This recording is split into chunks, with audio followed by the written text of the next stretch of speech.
Hello everyone and welcome. This is episode 1 of Spelljammer, Light of Xaryxis. Ooh, I almost messed that one up. Here on Dork Tales. Hope you're all doing well today. I'm your Dungeon Master, Kelly. Woo! Yeah, new campaign, new me. Hi everybody, I'm Kelly. I'm your Dungeon Master here. I use he and him as my pronouns, and I am very excited to be starting this new campaign with these wonderful people. Before... Krista, what are you doing? Be serious. What? Oh, we're supposed to do costuming. Come on. Okay. Does this work? Is this okay? Is this acceptable? I think it's okay. Can you say yay for me? Yay! Woo! Can you say yay like you know I want? Yay! What? Yay! All right, there we go. Now I'm happy. Now I'm happy. Like Kermit the GIF here. Kermit the GIF. All right, so Thanks, folks, guys. welcome to Spelljammer, the game where the rules are made up and the points don't matter. At least that's what it feels like reading reviews of this thing. I'm pretty excited, right? I'm pretty excited to play it though, because this module is actually really cute and it's got a lot of great story in it. If you are coming here to watch a live play campaign for your own game, you're going to see some of the techniques that we're going to employ here. For example, each one of these chapters is honestly not that long. I'd say that chapter 1 here is about an hour worth of game time. It's going to be a bit longer here, so hopefully if you're looking for some advice, this will be a great way for you to kind of like find ways to pad out your game and make them a little more personable or personal, depending on how you want to do it. And if not, just hope you enjoy the fun. I think this would be a great place for us all to introduce ourselves, and then we'll hop into the action right away. Let's go around in a big circle, starting with Amy. Hi! That startled me. I don't know why, but it did. Hi, I'm Amy. I use she, her, they, them pronouns, and I will be playing Plava, the plasmoid barbarian. And I love them a lot. And honestly, they don't have a concept of gender. They're an ooze.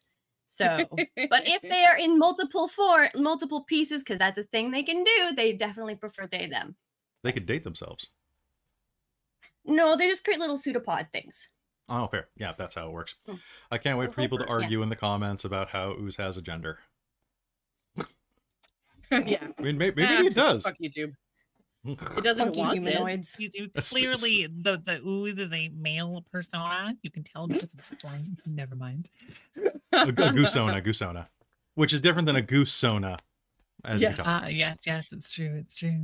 All right, so look, pass it if over. you snooze, you lose. Okay. Ooh. That was you should feel bad for that. Take some psychic damage and let's move on. I don't. All right, let's pass over to the corner. Hey, Krista. Hi, how's it going? You got eaten by a hippo. I did. I'm in here somewhere. Hello, I'm Krista. I use they, them, or she, her pronouns. I don't normally look quite this ridiculous. That's not true. But I will be playing Francis Ponsonby, who, like me, uses they, them pronouns. I also use she, her, but Francis uses they, them. Okay. Good to know. All right. One sec. Just let me make sure this isn't cool. I don't have anything playing. That's my favorite. All right. Let's pass down to Mike. Hello, everyone. It's me, Michael. I'm going with he, him pronouns, and I'm Dork Tales' resident graphic designer, here to have some fun and throw everybody under the wheels, or the bus, the ship, whatever we're driving. The ship bus wheel thing. Nice. All right. And who are you playing today? Oh, yeah. I am playing Wrek Felnar, the Goblin Monk. Wave the foot, fist. Wave the foot. Foot. What is a foot but a clenched fist, or what is a fist but a clenched foot? I don't even know. All right, let's pass over to the dear Bunny Hearted. Oh, hi. I'm Millie and or Bunny Hearted. My root and toot and pronouns are she and her or they and them. And today I am playing Tana Starbell, who is an astral elf warlock who is determined to find the most beautiful secret in the universe and steal it all for herself. Nice. All right, and finally, in the corner with Kat. Hey everyone, my name is Kat, and I use she, her pronouns. And tonight I am going to be playing Cheshire. She is a glitchling druid circle of stars. Fantastic. Y'all ready for this? Mm-hmm. Fantastic. Bow, now, bow, bow, bow, bow. Yeah. Whew, sorry guys, I've got got first game jitters. I always do before a new Aw. campaign. I've ran a million of these things, but like, woof, you know? That's something different about each of them, right? There's always new stuff to learn and new stuff to set up and new characters to meet and new things to break and New ways to fail. Oh, no, but also new beautiful ways to succeed. Who knows? well, if it was that easy. Hey, you're not new at this. We're not level 1. We're level 5. This is true. That's right. That's right. We've totally been playing this whole time, probably. We are at least semi-experienced. Well, Yep. with that in mind, I think that it's time for us to step into game. Does anybody have any last minute questions before we begin? Where'd you get that jacket? It looks amazing and I want it. incredible. Spirit Halloween. This Hell one. yeah. And I've used it for 5 years. And it's still held up, so it's pretty good. Yeah. Oh, good. I realized how close it was to the one that Krista made for Wild Beyond the Witchlight. It just has bigger cuffs, which are important. Yeah, for this. it's more piratey than Actually, and there we go. remastery. More piratey. Drop a button. There we love go. it. All right. So without further ado, I want to give all of you a point of inspiration for the first game. Don't get used to it. You're only going to get it if you earn it and make me laugh in fun ways. But for now, game one, have a point of inspiration. Woo! Have a drink of coffee. And without further ado, let's head in to Spelljammer, Light of Xaryxis. Zounds! The crew, recently returned from an adventure beneath the sea, are at the northeastern port town of Innkinny, recovering from an impromptu adventure. There, beset upon by pirates, they found themselves wrapped up in a hunt for the lost city of Xaryxis, one of the ancient sea elf settlements from the Age of Horrors. Little do they realize, however, that their adventure is just beginning. As we pan in to space, we see a lonesome vessel approaching the world of Ilott. Above you, none of you perceive, but the audience can perceive. A ship sailing through the darkness. This one is stranger than any ship that you've ever seen. It's vaguely carved into the shape of some type of flying insect. Large wings glided on astral currents as it descends upon the asteroid belt ringed planet. On it, you can hear the sound of soft, lilting voices. Puelen, Yamatoro, Biatna. The subtitles will read, This one will do nicely. Yes.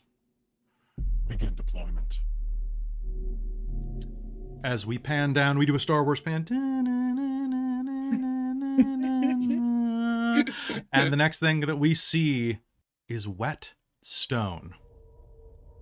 The stones of this room are large granite blocks that have begun to get layers of algae and bits of moss sticking up between the cracks where the mortar has given way over decades, hell, perhaps hundreds of years of neglect. A splintery chair sits on the other side of an equally splintery table, and as the man sitting at the table leans forward from his own chair with a cacophonous he sets his large, meaty elbows down on the table, knits his fingers together, and leers down at the person in that chair. Over his fingers, his broad mustache twitching. Across from him, inside of the chair, a chair much, much larger than he, is a goblinoid. This goblin, however, does not look like your typical goblin. The green-gray skin has been replaced by a blushing red that goes from tip of nose to end of hair, which considerably dangles down almost all the way to the floor, although his feet do not. Mike, can you please tell me anything else that we would see about Wrek? He's got really large kind of combat boots with like metal plates and all sorts of rivets and things attached to it, and probably a lot of dried blood and stuff like that in between the plates as well. He's just wearing a simple kind of blackish tunic with some some red trim, and got some gloves. He's pretty basic, and of course he's got his fancy goggles that he probably found at some adventure somewhere. But other than that, Wrek is just your typical goblin. Just change the hue to red. The man in front of you leans forward. The marshal's badge on his lapel glitters in the candlelight of this room. The room is quite spacious for you, but for his hulking physique, it's almost like a closet. You can smell stale coffee clinging to that bristly brown mustache. He's a human man. Probably has a splash of something else in there. Perhaps elven. He has a slight twitch to his ears. Obviously not goblinoid or orcish. He doesn't appear nearly, stylish enough? Cool enough? A real human type. Wrek Felnar. Did you really think that you would be able to walk into my town without me knowing your rap sheet at a mile away? No. Yes. Yes. No. No, I wasn't really thinking about it at the time, but I did walk in, and just because people want me doesn't mean that you Enough! Sorry! I have reports of you in the North Sea over by the Chain of the Gods, marauding, pillaging, and thieving. But nothing in there about brawling or drunk and disorderly? There's plenty of that, too. Wait, how come that's not first? I gotta work harder. What makes you think you can just stroll into Innkinny without a care in the world? What? What? I sort of skipped in. I wasn't really strolling. There was something on my boot. I think I stepped in something. Is it not true? You are a Yes. member of... Is it not true that you're a member? No, it's yes. What is not it? True. I don't know. You tell me. You got the sheet. I do have the sheet. Your rap sheet, and it's a mile long. That might be a bit of an exaggeration. I have you down as a member of the Hawkers. Ship happens. Uncanny Eyebrows stars. are hitting each other. The Silver Standard. The First Rates. The Squid Incorporated. Yeah. Or Squid Inc. Yeah. Oh, I see the pun. You think you're clever, huh? Yeah, them too. Starboard side. I get around. The short stint, yes. The Splatoon Goons. Yeah. The Gutter Goblins. I was never with them. They're a bunch of liars. Don't listen to a word they say. He glares at you, reaches out, grabs a quill, tips it against his tongue, and he goes, Not Gutter Goblins. Thank you. You've been serving with other members of this posse of yours, marauding in the northern waters of the Thassalan Sea, no doubt. Possibly. Yes, wait, no doubt. Tell me what you know of the rest of your party, and maybe I'll let you go. Well, there were streamers, and lots of drinking, and they're pretty much confetti. I mean, it was a good party.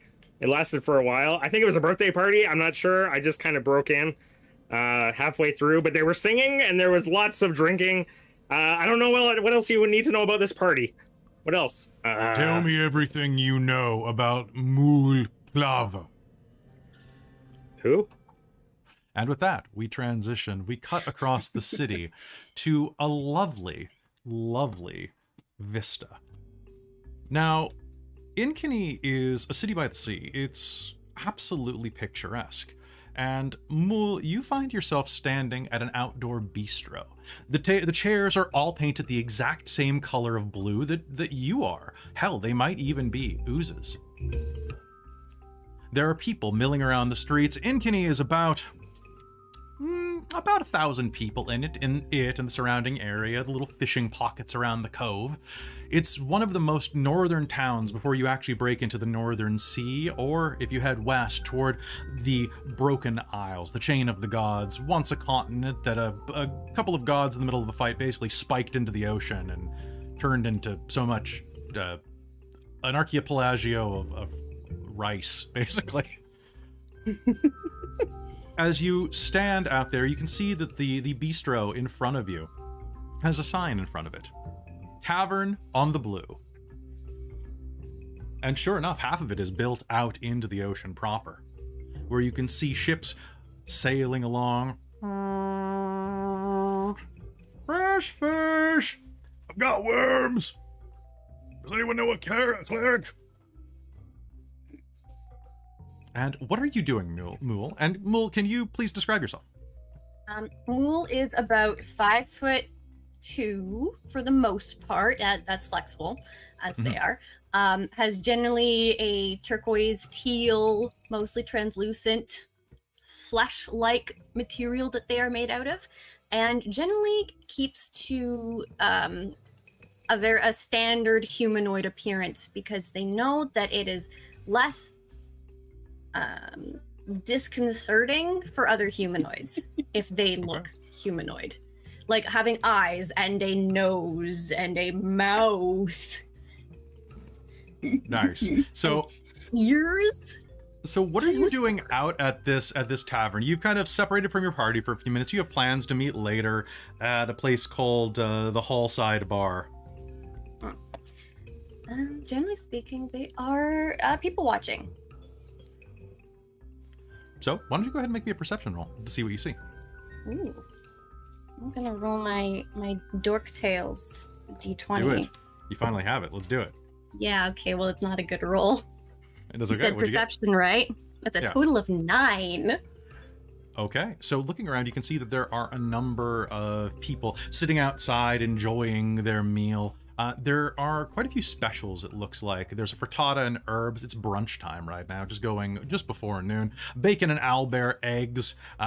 There is boar ham, steak and eggs, and what smells like this pungent bouquet that reaches out to you, even with that low roll. You can smell the savory scent of Arginian truffles wafting through the air. I mean, hell, as a ooze, mold, slime, whatever you started as, you grew up right next to a truffle farm, intentional or wild. It doesn't really matter to me, but it smells like home. Dung heap, sweet dung heap. I mean, as much as she doesn't have olfactory senses, but you still get the particles, and you can still kind of taste them, sort of. It's not really what the humanoids taste, I don't think. Sorry, I'm dungeon mastering from a humanist perspective, so you'll have to just kind of hand wave it. Thank you for correcting me and making me more sensitive toward your people. Mul's all right with that. They understand. We'll use humanoid terms for most of this, but yes. Sounds good. What are you doing? You can see that there are some children running with kites through the center square. Behind you, the square stretches out a good 50 feet wide by about 200 feet long. It's quite a large one that tapers down toward the water, where once again the boats are moving. One of them nearly clipping another one. You hear some profanity and Orcish being shouted. I feel like Mul's probably like sitting down and like kicking their legs and just sort of, if they can, probably trying to, they're pretending to drink a beverage through a straw, sort of. I have a query. Did you sit down at the restaurant without going through the host? Or did you just go to a table that had a drink on it and no one's sitting there and start drinking? Absolutely that one. An elven man? You're still getting used to trying to make that differentiation. A taller, slightly broader-chinned elf with long blonde hair and a high ponytail approaches. He is dressed in a dark vest as well as a high-collared white long-sleeve shirt that must be a bit warm this time of day. Approaches you with a large circular tray in his hand and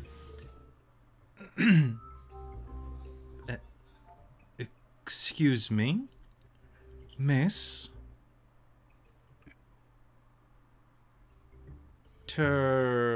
Ooze? Oh. Melon. Hello, friend. Do you have a reservation? Many, most of the time. But I'm here anyway. I see. And what is the name? Under? What is your reservation under? Your name, please? My reservations are usually under... That's a really good question. I mean, often I have reservations about my traveling companions and about this whole exploring humanoid society. It's very strange here. I see. You're here with companions? Are you traveling with the Ironsides? You're sitting at their table? No. Guess I have now. Make me a persuasion roll. That's a 6. And how do you know Belloc and Bellatrina? Ironside? No, I don't know that.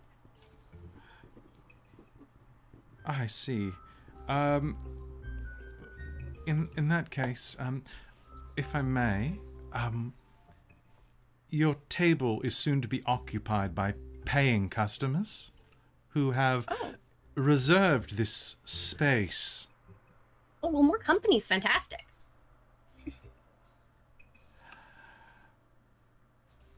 I believe they'll be using the entire table. Perhaps that table. For what? The table's huge. There are many going to be joining them. Have you considered that table? He gestures to a picnic table about 30 feet to the right, way away from the restaurant. But the view's not so good there. Yes, it's why the peasants sit there. I assure you, it is a much better view than you can see from here. There's No, my view's great here. That die's not coming back. Okay. He straightens his lapel a bit. Did you say that you were trying to learn about humanity? Well, humanoids in general. But yes, I mean, I've been told I need to face my fears. I shouldn't be telling you this then, but that table is actually one of the favorite places for humanoids to sit. Mind you, it's not busy right now, because there's a special humanoid custom of waiting for a new friend to sit there before you join them. Can I insight this? Yes, you may. Yes, you may. Let's do a contested roll. Give me your insight versus my charisma check. I rolled a nat 1. I got an 11. That's more than a nat 1.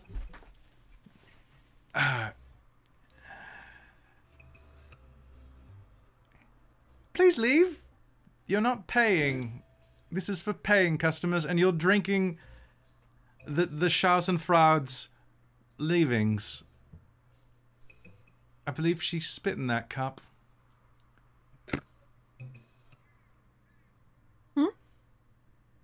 Please leave. Oh. Okay. Fine. Okay. I can leave. Thank you. Have I done something wrong?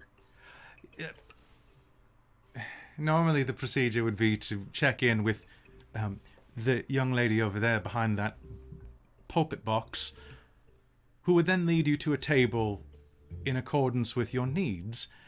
It appears that you oozed your way through these dividing chains and have been picking the table clean like a carrion crow.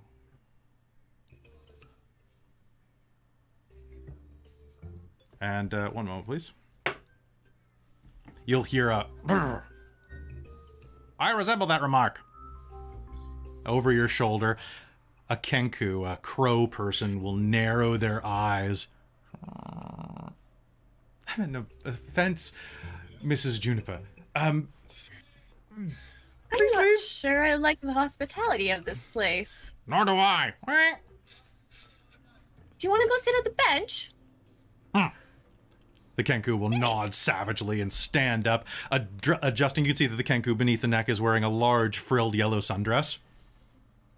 Is going to unruffle her feathers We'll and hop to eat, and we'll offer a thrust a hand forward to the kenku. Is it a hand or is it like a tentacle that kind of just like goes out of your shoulder to help? Oh no, this one's they've got like Oh. normal humanoid limbs and like a shirt right now. So the hand is not a hand, but the limb is like a limb, is a normal. Okay. Yeah. Sounds good. Straightforward, no elbow, just like Sounds good. So as you are helping her over, can you do me a favor? What is your passive perception? Oh god, never mind. It's all good. You are going to help her over the chain. She's going to kind of like hike up her skirt to be able to step over it. Oh, I never. And is going to step over. She's not a parrot. What am I doing? I never. There we go. That's better. Is going to step over, and you are going to, as you turn around, you're going to make an immediate impact with something that was moving behind you. And as you look down, you are going to see a small knight. It can't be more than 3 feet tall, clad in cunningly painted wooden armor. Well, a wooden helm at least. And as you glance down, you'll see that this small warrior was carrying a wooden sword. Apparently they snuck up on you because it is now embedded in your back. It is a tiny human. And as you look down, all you can think of is that this is trying to do a practice that humans do called leveling up.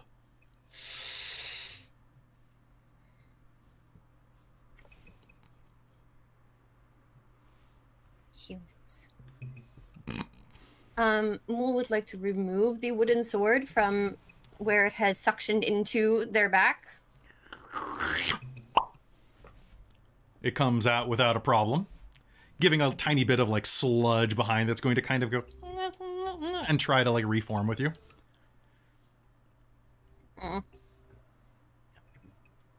Can I stab you again? What? Can I stab you? The kid pops his helmet back, like the visor up above his scalp, and goes, "Can I stab you again?" What is wrong with you? What? Why would you ask that? You're not hurt. Yeah, but it's rude. Do you like it when I do this? And Mulj's gonna poke the child in the chest with the sword. Not like attacking, just like poke. Hold on one sec. Okay, he's fine. It's not very nice, is it? You're not hurt. Hey, what are you doing over there? again? Stop attacking that child! You'll hear shouted from down the lane as one of the town guards turns. A woman with a bob, well, not a bob haircut, a woman with that haircut is going to turn and go, "That ooze has been causing trouble all day long. Get him, officer!" Oh, no. Just shoves the sword into the child's hand and is going to book it. Okay. Back to wherever they last saw their party members, wherever that is. Sounds good. We cut back to the jail cell. You're saying that this Mulj knows nothing about humanity, humanoids, or other creatures of the what's the word? From the outside you hear, "Bipedal, sir." Bipedals? What? How does it manage for Not really. centaurs? Is that... What? It's not on the sheet there. Does that sheet all of my stuff? He pulls it away to kind of tip it away from you so you can't see, like, All right. Then tell me a bit about Cheshire and Mr. Ponsby. Would it be Mr. Ponsby? Monsieur Ponsby? Monsieur Ponsby. I don't know. I guess honestly, they probably don't care. Like if whatever people call them, they'll go with. All right, cool. And Ponsby. You mean Frankie? I have a note here that says he doesn't like. They don't like that. No, I know. Yeah, but I mean, okay, I'll tell you everything I know. Let's see. Cheshire is like pretty awesome. Little different. I mean, who really isn't different? But I mean, standing next to Frank, I mean, frankly, Frankie is probably the most normal of all of us. But here, let me explain. All right, and as you say that, we transition into a nearby tavern where the clinking of glasses fills the air.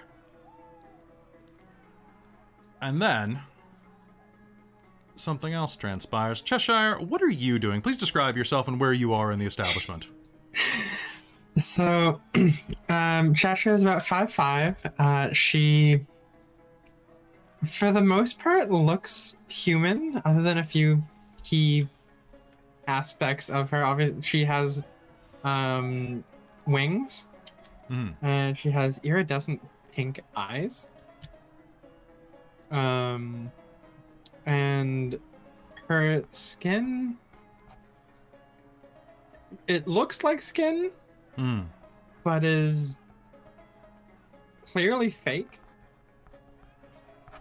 And she has a few like marks on her body where you can see like panels attached together. And she has this long flowing purple hair. Nice. And when she's wandering around, she's usually just kind of floating an inch or two above the ground, just kind of flying along instead of walking. Okay. But her wings don't really ever seem to move. They kind of just glide around. Sounds good. She just glides around. So you're in a small tavern right now on the edge called you're in Uncanny Kate's. What are you doing there? Now, the tables inside of this place are they're barrels that are tipped over on their flat sides with like planks of wood nailed to the top. This place is mostly like, it's partially inside of an overhanging cave that looks over the cove that Innkinny is built on. The bartender behind the counter appears to be some type of fishman who's been hired there. He's basically like a full fish with legs and a bow tie. And an apron, of course, because of course. He's got the big fish lips, catfish whiskers sticking out, and is making what appears to be flirtatious gestures at this beefy half-orc at the bar, who's kind of just occasionally flexing his giant green muscles as he takes a swig of ale. Where's Cheshire, and what are they doing? So she's she's probably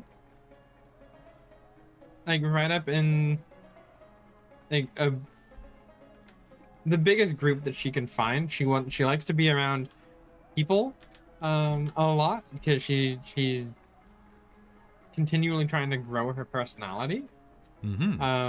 So she just likes to be around groups of people. So if there's if you know any particular group doing anything interesting, she's probably right there. Okay. Observing it and just enjoying it. Well, the place is pretty crowded. It's midday right now, going on lunchtime, and you can hear the sound of sizzling meats and seafood back in the kitchen, the sound of pouring drink, the sound of bustling waitstaff moving amidst the crowds. There's probably, inside of this place, it can seat about 60 comfortably. There are about 65 here. So to move through, you'll kind of have to, like, purse your wings down a little bit and squeeze. Over at the back corner is the only place where there is a little bit of space at all. And over there you'll hear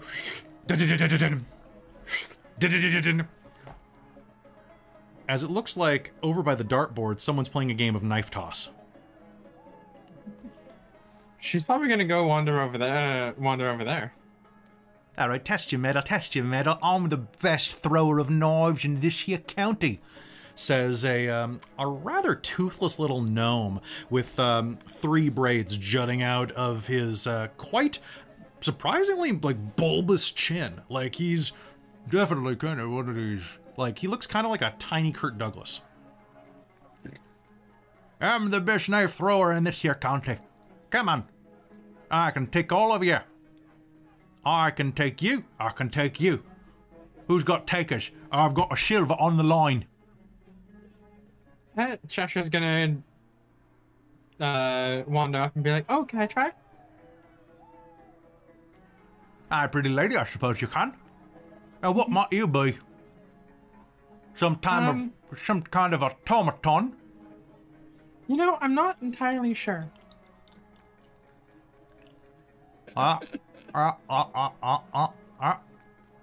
You're a fake one, all right. I've been trying to figure out exactly what I am for a long time. You ain't some kind of knife-throwing robot, is you? I don't think so. Oh, if you is. Think of the legends they'll tell of me, Old Sam. Old Sam beat a knife-throwing robot in his own game. Yeah. All right. Take a swig. He thrusts a glass of some murky alcohol into your hand. Take a swig, throw the knife. Okay. And she's gonna just down the drink. You get like a little bit of a mechanical kind of inside you. It is definitely strong stuff. And it is gonna go down hard.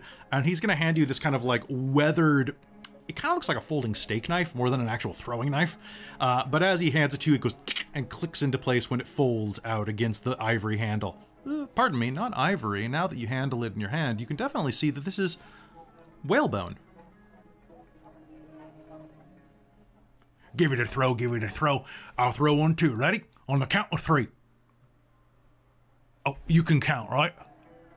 Yes, I can count. All right, not everybody here can. It's okay, Carl, we don't judge you.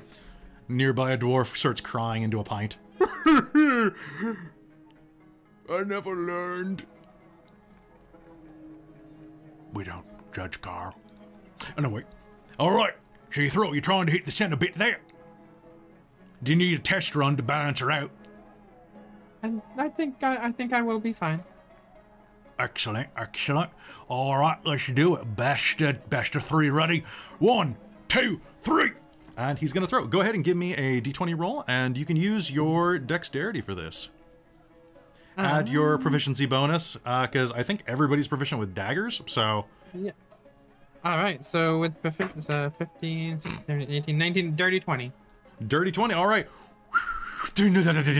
You're going to hit it just off that center ring. Not quite the bullseye, but the ring right next to it. The one that's painted with 50 points on it, which is the highest on this particular dartboard, actually, aside from the actual bullseye itself. As you throw, the spin of your blade is going to kind of knock his a little bit off track, and it's going to land down in the 15s. And the crowd's going to... Woo!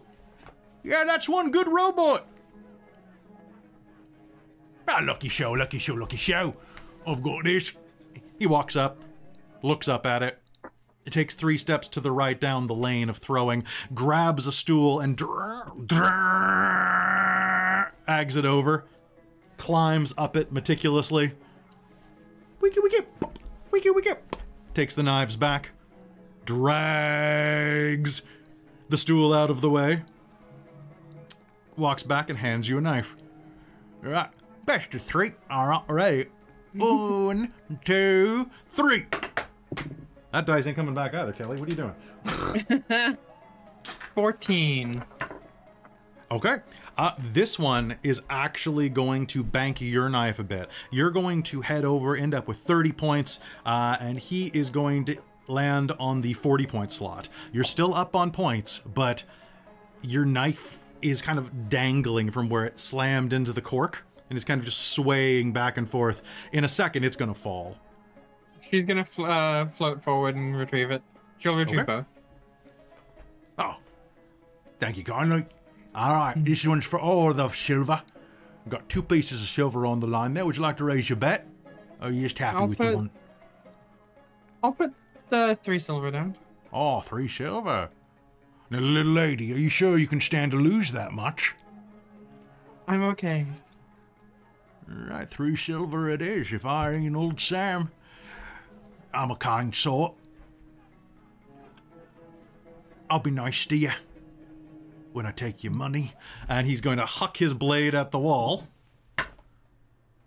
Dirty 20. Dirty 20. Okay. He's going to huck his blade at the wall, and it's going to go... He lets fly slightly before you do, and it's going to slam right next to the bullseye and go... And then your blade is going to go and slam right next to it, just going in slightly more, clinging into the corkboard and dislodging the edge of his knife as it goes, and his knife will fall from the board and plunge into the ground, point first. We were doing best of 5, right? Best of 5. I believe that we were actually doing best of 3, my friend. Yeah, right. I suppose we were. Maybe Well, I am a knife-throwing robot. maybe you is a I don't- knife-throwing robot. I mean, I don't think a regular knife-throwing robot would look like me. Yeah, I imagine it would have like a slot for throwing knives and stuff. Yes, exactly. I feel like a knife-throwing robot would be a bit more purpose-built. I suppose so. Well, that, well, seems to be... Anyway, here's your coin. And as he goes to pass your coins over, across the bar, you are going to hear an Arginian voice, an Arginian-tinged accent that's going to say, "Look, I have no idea what your problem is. I am just saying, giants suck. All of them suck, and you suck for defending themselves." And the camera is going to pan over to a large, strangely accented Goliath, who is standing there pointing a finger. He has like a prosthetic mustache with like a curly mustache and like a glue-on little like soul patch sticking off the bottom. Totally bald otherwise, but dressed in pirate garb, and is poking some creature in the chest that looks like a bipedal hippo. Can you please describe yourself, Francis? Francis is on the brink of 7 foot, is a absolutely insanely beefy man, person, thing, creature, who is, bipedal hippo, and has a giant grin on his face with this guy coming at him. Because you are a Cad. Everything you defend is Kaddish. Are you Kaddishan? Eh? You Gif? Are you from Kaddish? I'm so sorry, old chap. I have no idea what you're saying. How dare you! I speak the king's English very well! He's going to reach forward, grab the mustache, and rip it off. Oh! If there's any glue left, he'll stick it on. It sticks. I think I see perfectly. this better, don't you? Ha ha! You dare to take me mustache? He yells and is going to try to tackle you. Roll me an initiative check. Let's do it. Oh, damn. He going hard. Ooh. That's athletics, right? No, it is, so it's initiative, so it's dexterity plus your d20. That's, well, I rolled a 10, but that'll be a 9. Okay, he's got a 22, so he is going to charge you, and he's going to take a pot shot at you. What's your armor class? I don't have my shield on me, so 15. 50, that is going to be a hit. He is going to, like, dive tackle you in the stomach, which is going to deal 4 points of damage to you. Fantastic. He will take it with a laugh. Give me my mustache back! The pretense of the accent is completely dropped. He's screaming at you in Goliath. Do you speak Goliath or Giant? No, he'll speak if Storm or Cloud Giant. Yeah, they would speak Giant, yeah. Then yeah, it speaks Giant. So he's screaming in Giant at you. Give me my mustache back! I'll rip you limb from limb! I'll grizzle your guts and I'll chew on your intestines! And he's like starting to like try to pummel you in your rather solid gut. Oh, no reason to get so upset about it. Here, have it back. And he'll headbutt him. Perfect. The section of his face with the mustache on it. Make me an attack roll. I'll give you advantage for the mustache. Okay, so that's 16. Because he'll look up as you say, take it. 16, and I think I'm plus... That is going to hit. Yeah, plus 7, so yeah, 20-something. 20-something? That sounds great. So yeah. What is your... Do you have unarmed fighting? I do not, but I do have... Actually, I think that's just for athletics. Yeah, for strength checks with athletics, that's the gift bonus. Yes, so no, I don't have. So it'll just be my strength, which is +4, +1. Okay. So 5, you are going to slam down into him, kind of knocking him to one knee. I'd like to hit him right between the eyebrows, so now he has a mustachioed unibrow. I'll allow it. Okay. He looks up at you, looks at his eyebrow, and...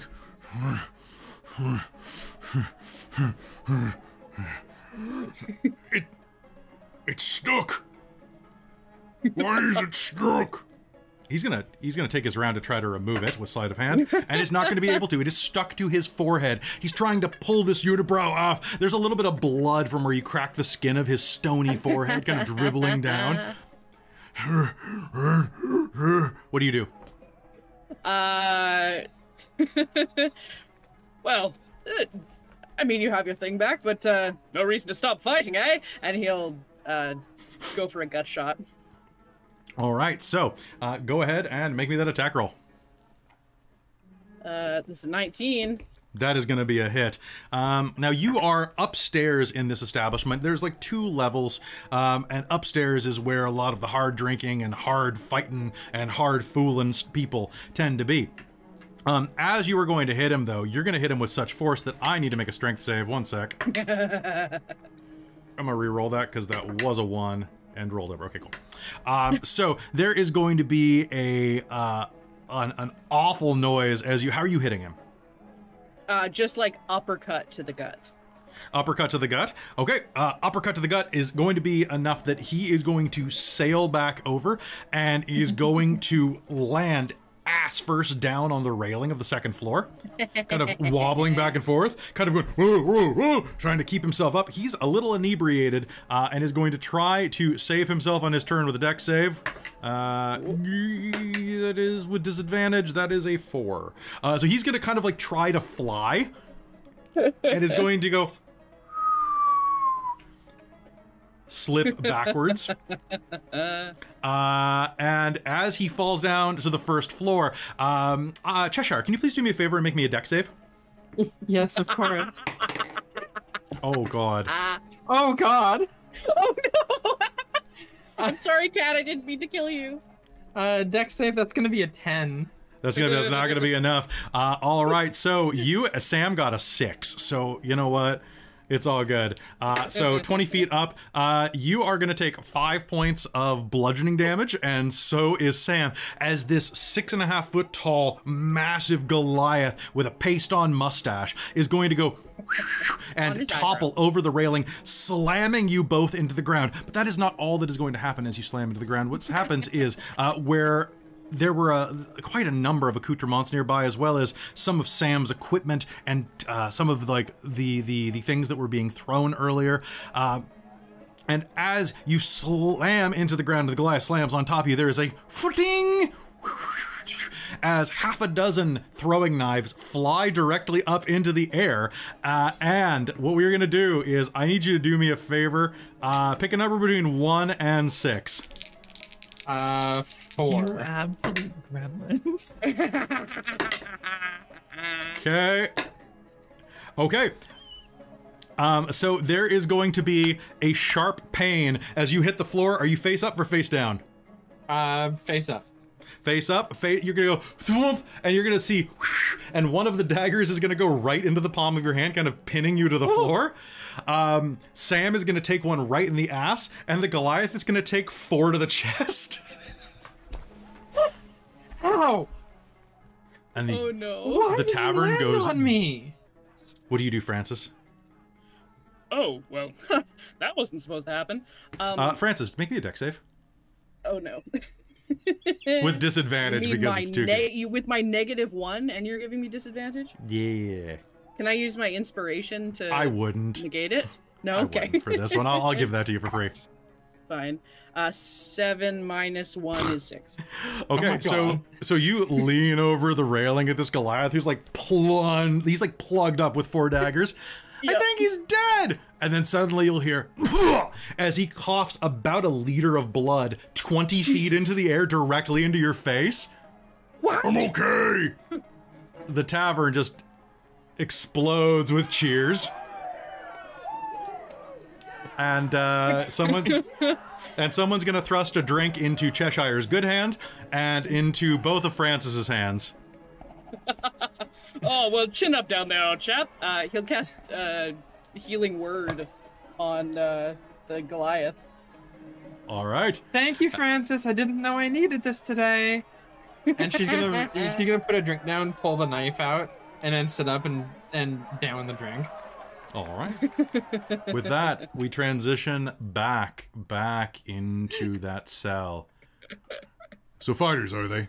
They're probably like in one of the taverns right about now, either making friends or tearing the place apart, possibly making tons of gold off of like contests of skill. But most likely, they're probably starting a bar fight, or they could be drinking, or they could be doing all 3 at the same time. That's all I'm saying. That's what taverns are for around here. But that's probably where they're at. And the last one. The strange elf. Yeah. Yeah. Tana Starbell. Yeah, she's probably the worst of the bunch, honestly. What can you tell me about Starbell? Honestly, I don't think I should tell you anything. I mean, as far as rap sheets go, like that, there's a book in that one, probably an entire volume. Like, where do you want me to start? Oh, I know. We could start at the beginning. Chapter 1, Starbell, the epic journey of weirdness. It's clearly a musical. Clearly. And as you begin to prattle off, we transition over on nearby cliffside. There is a small domed building that looks up into the sky. A large telescopic lens gazes skyward.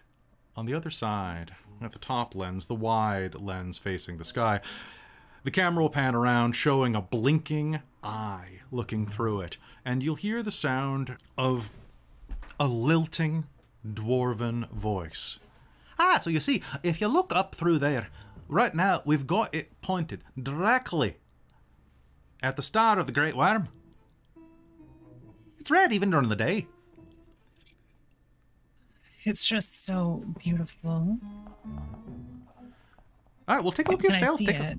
Take a look yourself, lass. I'm glad you came. She'll Here. basically shove him full body out of the way to take a look. Well, I mean, I'm a woman, but it's good. It's it's the Shove beard it, that right, sorry. it's the beard that probably throws you.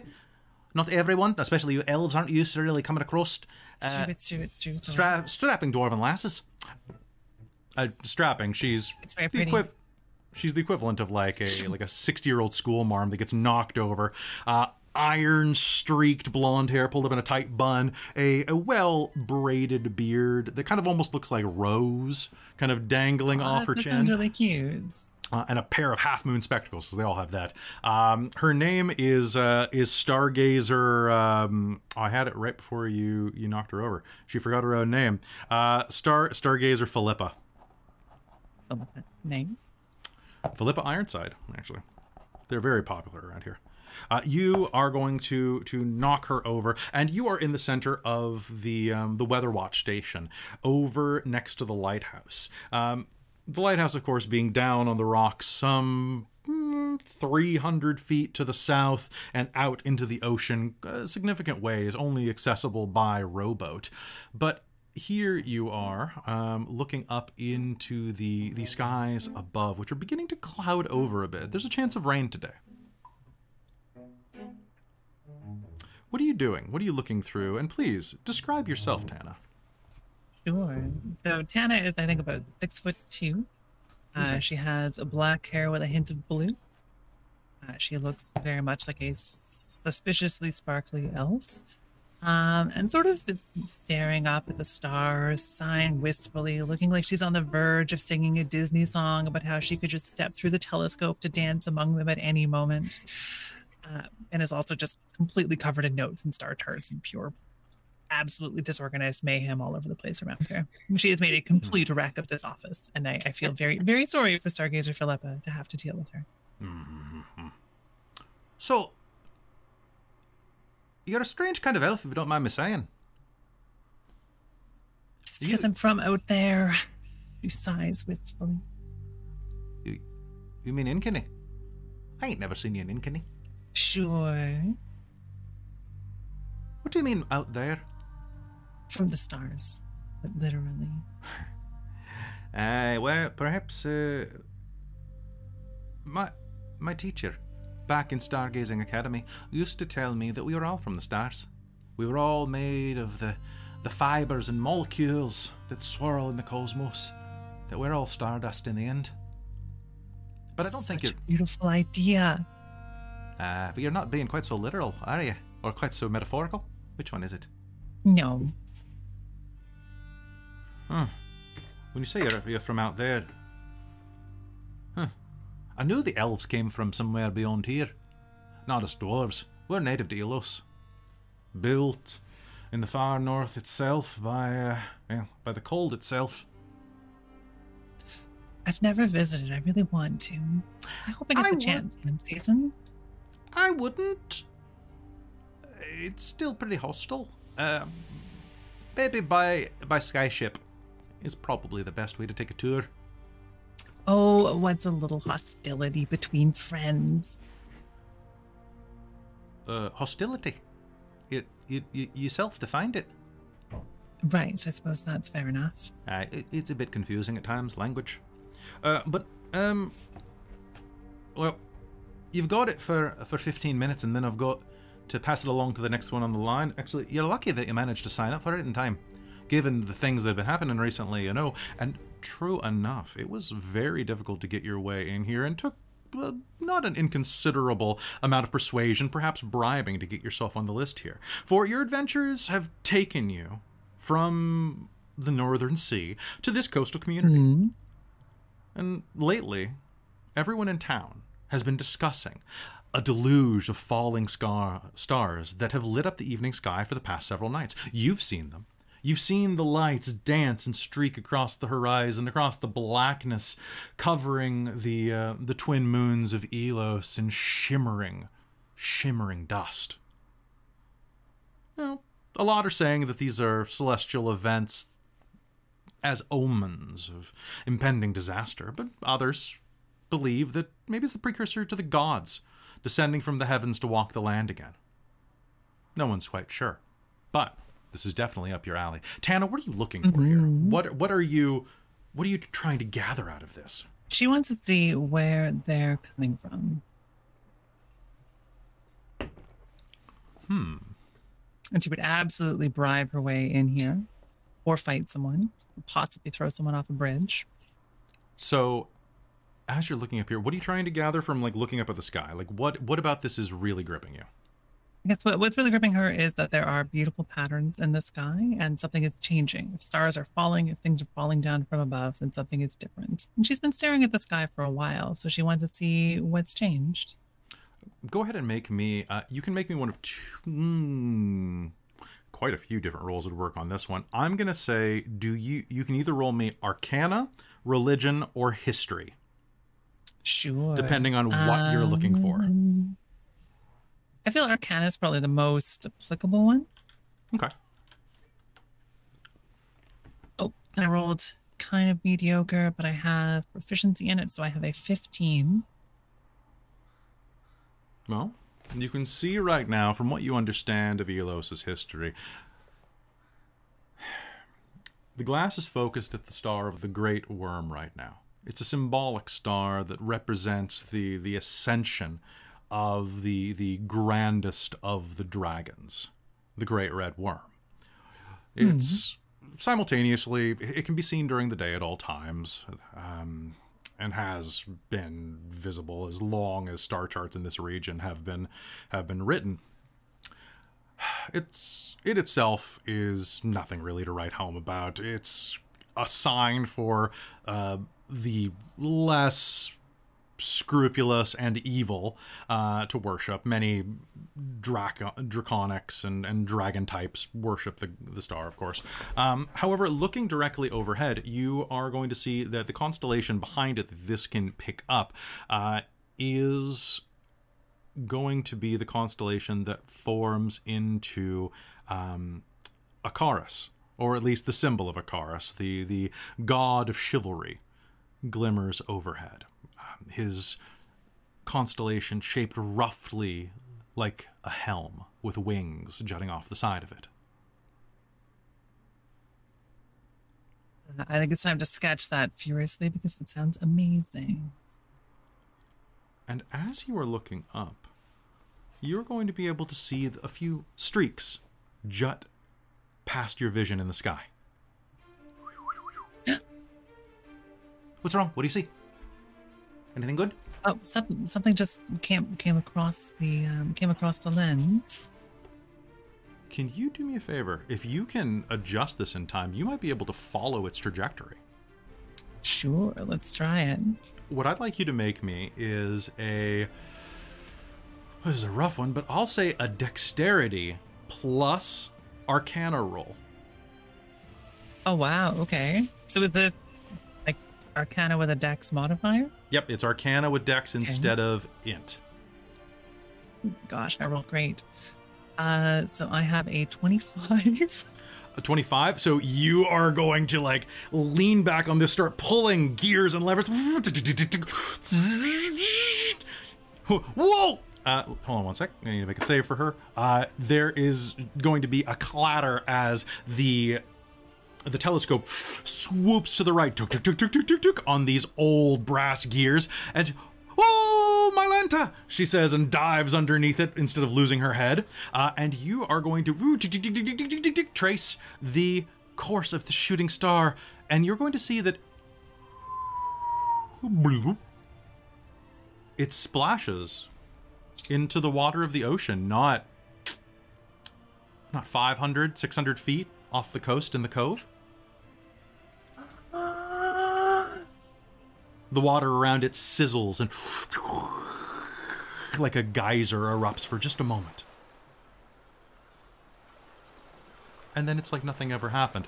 Now, nearby, a fisherman is going to like spit out his morning coffee from where he was, or is it early afternoon coffee, from where he's sitting at on the edge of the prow, about 20, 30 meters to the right of the impact site.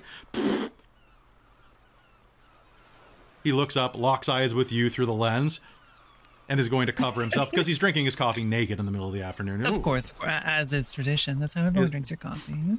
On a boat, at least. Mm-hmm. All right, so you see it crash into the water. What do you do? I think she is going to grab Philippa, shake her excitedly, and say, "Thank you so much for this opportunity." Shove her in front of the thing. Can she see out a window here at all? Like, does she have view for outside? Yes, absolutely. It's got one of those splitting ceilings. Okay. Let's Starlight step my way to teleport outside and start sprinting full body into town yelling Wrek's name. Okay. And with that, we are going to swap back over into the jail cell. Yeah. The marshal leans forward. Starlight step feels like it's like a poof and a puff of clouds. Is that the right sort of, or a puff of stars maybe? I think it's like a it's like a nebula going. Yeah. There's some tinkling for sure. Some twinkling at least. There's got to be twinkling. Legally required twinkling, of course. Legally required, yeah. So as you are running through, we transition back into the cell. So, a bunch of ne'er-do-wells. Wait, what were we talking about? You were writing out your crew and all of the things that they've done around the Northern Sea. Pirates like yourself, Felnar. Pirates like yourself that are going to be locked up in here as long as I... A knock comes from the outside door of the cell. I'm in the middle of an interrogation. Come on in! Marshal Horatio? We have a missive from the barony? We already Don't got try one. anything. It's really nice. Don't try anything, Felnar. I'm watching you. I'm sitting right here. What could I possibly do? He glowers at you, opens the door, and there is a rather pudgy frog person in knight's armor. Well, knight's armor, mismatched armor to be certain, standing on the other side, dressed like one of the town guards. Here you are, sir. Straight from the barony of Shatoka. Thank you, Kelvin. It's Corbett, Thank you, sir. Calvin. Marshal Horatio looks down at the documents What's it in say? front of him. What does it say? I'm reading it. Yeah, well, you can read it out loud. Unless you don't know how to do that. You just move your mouth and say the words.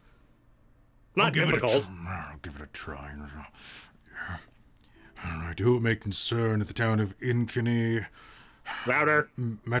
To all of the towns along the eastern and western bays of Argini and Telusia, let it be known that Wrek that's here. Felnar and his crew, That's me. That's hereby everyone I known was as talking about. Ship Happens, the Hawkers, the Silver Standard, Starbell, etc., etc., are hereby Yeah, pardoned We went over that.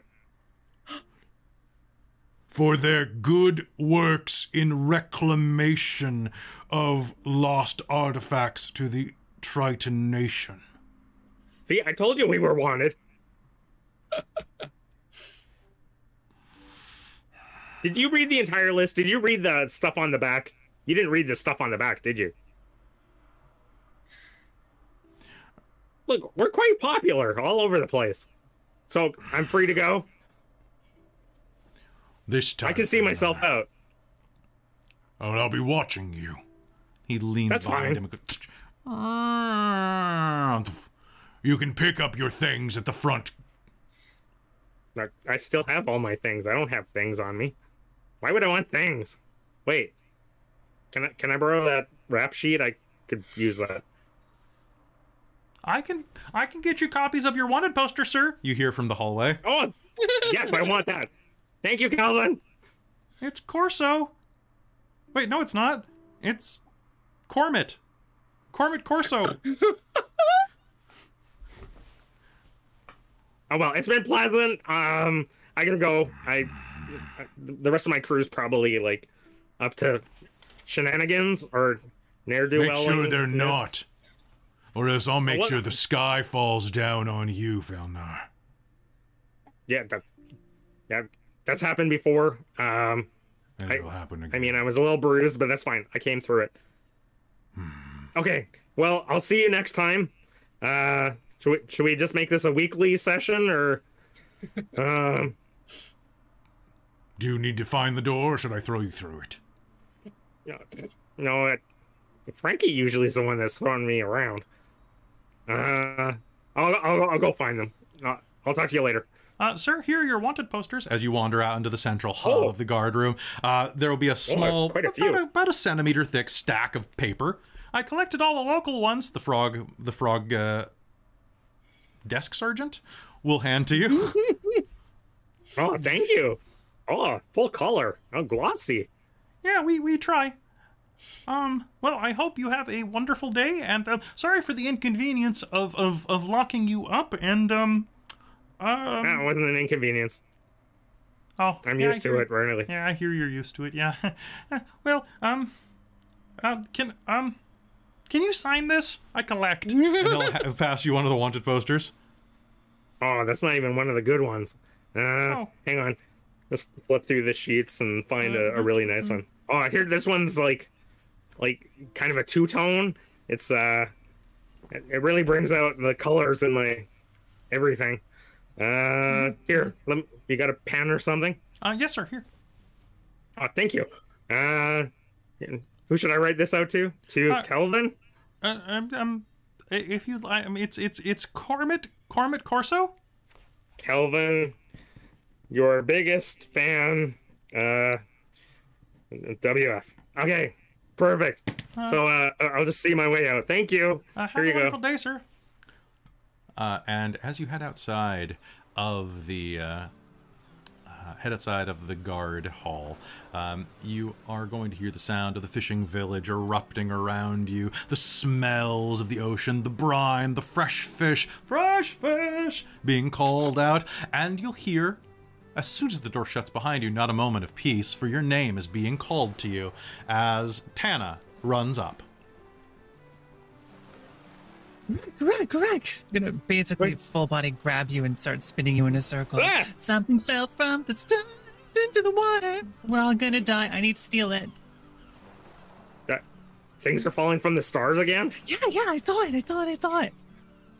Did you draw a picture this time? A fisherman. Yes. Of course you did. Oh, you're really improving on those. Shove it in your face. I know, right? I've only had like a century of practice. You think I'd be better by now, but alas. So where's everyone else? I was going to ask you the exact same question. Wait, were you in jail again? I was just visiting. How's Cormit doing? I love him. So cute. I know. I didn't get a chance to pinch his cheeks or anything. You just gotta get me. You just okay. Let's go find them. Grab you and start dragging you off into the distance. Ah! It doesn't take you very long. From behind. It doesn't take you very long to make your way to the place that you are all going to have a lunch at. The Hallside Public House. There's a minstrel playing outside, and all of you are having a lovely, lovely lunch. Do you take time to meet up and order some food, Tana, or did everybody order food for you in advance, knowing that you'd be a bit late? Yeah. Reasonable odds they would have expected Tana to be late. All right, so here's what the tavern is serving. I just want to know what people want. I have gift mouth, which is red wine with a dash of kind of like a purple liqueur. Yes, Mulj. So if Mulj is there, they just got chased by humans trying to kill them or accuse them of something. I think they're trying extra hard to be humanoid and was running around and is probably like has a hat on and like a cloak up around and is like subterfuge. Sounds good. The waiter is hanging out near you. She is a blue-skinned tiefling with swirling goat horns that kind of meld into her hair, which is kind of like about the same color as yours, actually. And stands kind of next to you, like going through the menu. So yeah, hi, welcome to the Hallside. For beverages today, we've got a shattered Morningstar Shiraz, a sad Triangle Riesling, and an excited Troll Gewürztraminer. We also have quite a few ales. We've got Spider Bite, we've got Tinker's Tincture, and of course we've got Gnome's Gnome. I wouldn't recommend it. It's kind of The first one, please. Of the wine or the ales? The wines. Of course, a shattered morning star. Would that be by the bottle or by the glass? Yes, the bottle.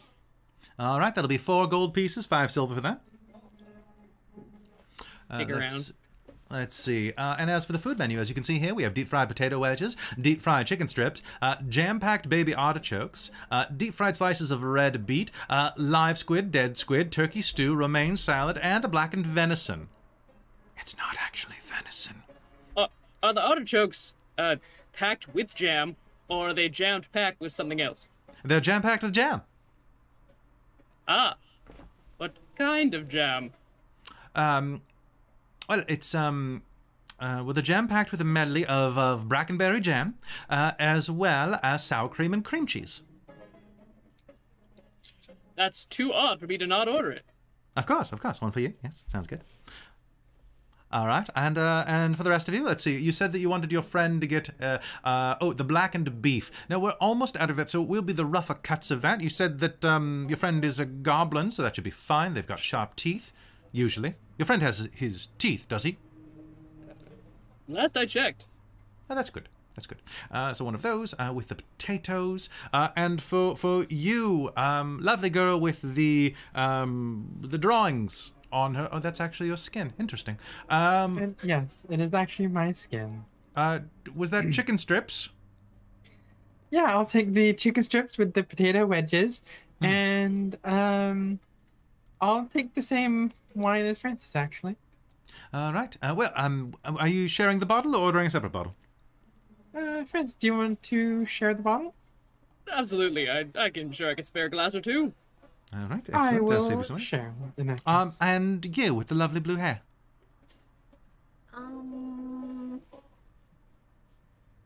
I'll have a very... Mul's looking around at what other people are ordering and tries to order the most humanoid, average, boring meal possible. French fries. Chicken strips. Chicken strips and French fries. Yeah. Chicken strips and potato wedges, I suppose. Absolutely. And human. for beverage?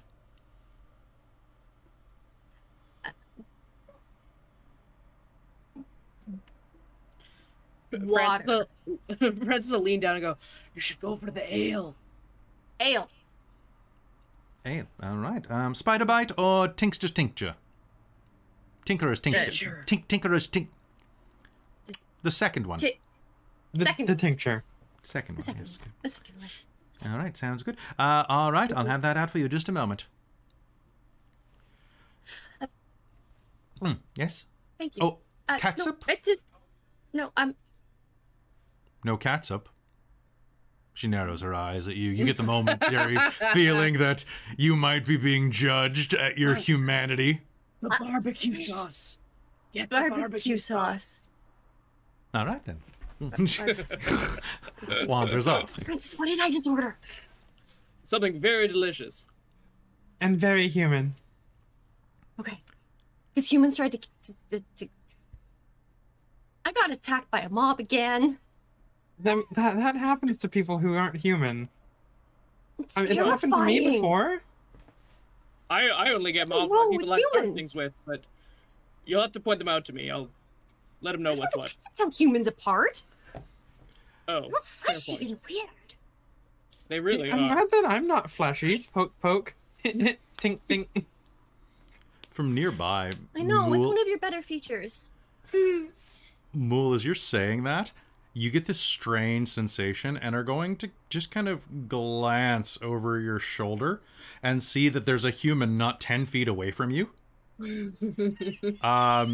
She doesn't appear to be paying attention to you, but she does have kind of, well, a different air about her. She's dressed in kind of pale, kind of khaki colored and brown colored, almost like definitely like a sailor's outfit, high high water pants, a bandana around orangish red hair, and she seems to be listening very animately to a burly blacksmith who you'll actually recognize, a dark-skinned gentleman from Makoka who has serviced some of your friends' equipment whenever you've been in town. A guy named Gordo. Gordo's in his mid-40s, has like this bushy gray beard that's kind of jutting out of his dark skin, and but no mustache to speak of. Maybe at one point it probably caught fire from a spark. And seems like he's telling a wild story. He's known for kind of telling wild stories around kids, but in a place like this, there aren't really any kids except out on the patio. As you're glancing at that, you'll see that there are no doors in this establishment. It's just a pull-down shutter that closes up the side of the building. The open air is too nice. And as you're looking over there, the light spilling in from the outside, you are going to see that Tana and Wrek are entering rather quickly. Oh, welcome back. How was prison? It wasn't me this time. I was just visiting. How come you get to go to prison and I get mobs trying to kill me? Want to trade next time? We can trade. Yes. Wrek is much better at starting battles than you. Yeah, but Something fell in the water. I want to steal it. But you are very good at throwing people on other people. What do you guys get me for food? I'm hungry. Tana? What fell in the Something water? from space into the water, and we gotta get it. Oh, How about we eat first? Chicken strips. Oh, chicken Your strips. plates of ale okay. and Your wine. chicken strips. Plates of food and ale and wine are set down on the table in front of you. Okay. Well, Eat we should eat first, quickly then. Then rock. Yes, we can eat. think- quickly. well, was it a rock? What? We don't know. There's some space. Concierge? Concierge? Yes. How can I help you? Can I get a couple of the live squid to go? Absolutely. I mean, make sure they're wrapped up really well. I want them really fresh and alive. I'll make sure they're wrapped up and they're not illithid. Thank you. That's good. I think. She takes a Yes, step that is away good. and forget I said anything, and you'll see that just like one of the veins in her face bulges just slightly, only for the camera. Mulj is going to dunk their hand into their glass of mead and is just going to start like absorbing it. With the other hand is going to start grabbing and like just consuming chicken strips. Mule. And Francis will take a sip of their wine. What? And then take a piece of food and put it into their mouth. I thought we were supposed to eat fast. Oh, yeah. Oh, well, if fast is important, he'll just take they'll take their whole plate and just open, and just dump the whole thing in. And just the whole bottle of wine. All right, let's go find a space rock. All right. So as you start finishing your midday meal, over your shoulder you can hear Gordo continuing his story. That's when I saw it. I got woken up last night by this loud crash, and I'm telling you, lady, this vine made a crystal shot out of the ground and punched a hole through the Jones's bakery next door. Must be divine punishment for the bad pies and steep prices over there. This is where you laugh normally. I swear, weird things have been happening ever since. And as he starts to speak again, tries to gather his composure to continue his story, the ground rumbles beneath you, cutting off all conversation. You hear the dull roar of a distant eruption. The earth shakes violently, toppling your glasses over onto the floor. They shatter, they break, and in the distance, out the missing wall that the shutter, you can see sinuous, crystalline vines erupting from the grounds a few blocks away, taking the roof of one of the nearby houses up with it. As that happens, it raises it tall enough to be seen over all of the other rooftops. Screams of panic rise from the same direction. You hear the sound of alarm bells being raised in town, and the woman who was listening to his story stands up, adjusts her sailor's outfit and says, I think it's time I return to my ship. You're welcome to join me, she says, turning to the lot of you. You'd be wise to flee as well. And with that, she makes her way to the docks. The ground churns again. More eruptions burst through the streets all around the restaurant. From these sites sprout smaller crystalline vines that uproot themselves and begin lurching through the streets, driving panicked citizens before them, while the enormous vine in the distance stretches even taller. And I think this is probably a good place for us to take a quick break. So folks, don't go anywhere. We'll be right back. Dun, dun. Amazing. Dun dun dun!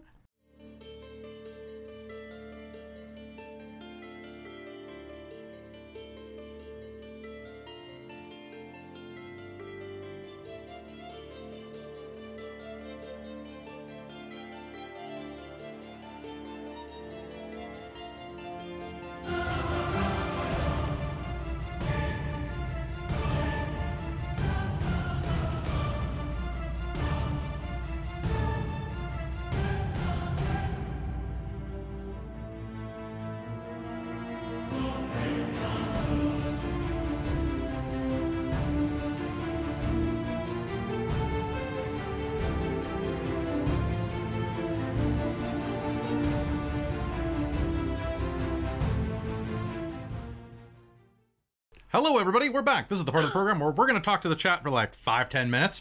Real quick, do any quick announcements, anything else that we need to do. So how are you enjoying episode 1 so far, everybody? So good. This has been really, really lovely. Having so love much fun. This cast so much. Y'all are so amazing. Well, Chaos. I was expecting chaos. I did not expect this level of chaos, and I'm here for it. So this is what you're seeing, by the way. Oh wow, okay. Well, that seems bad. I can't see Yeah. pictures. So you'll Just have to picture send giant me crystalline... later. Okay. Have you seen Probably Guardians of the difficult to Galaxy steal and 2? put in the pockets. Yes, I have. Picture the ending of that being the beginning of this story with a... Oh, okay. Just picture... we can't play it, but picture Fleetwood Mac playing in the background full time of this episode. All day, every day. Just the bass riff. Dong, dong, dong, dong, you know. So folks, if you're tuning in for the first time and are looking for advice, someone called me out in the chat, oh, this game doesn't have more than an hour, or Kelly's vamping or something like that. I literally, this is how much we've gotten through this game.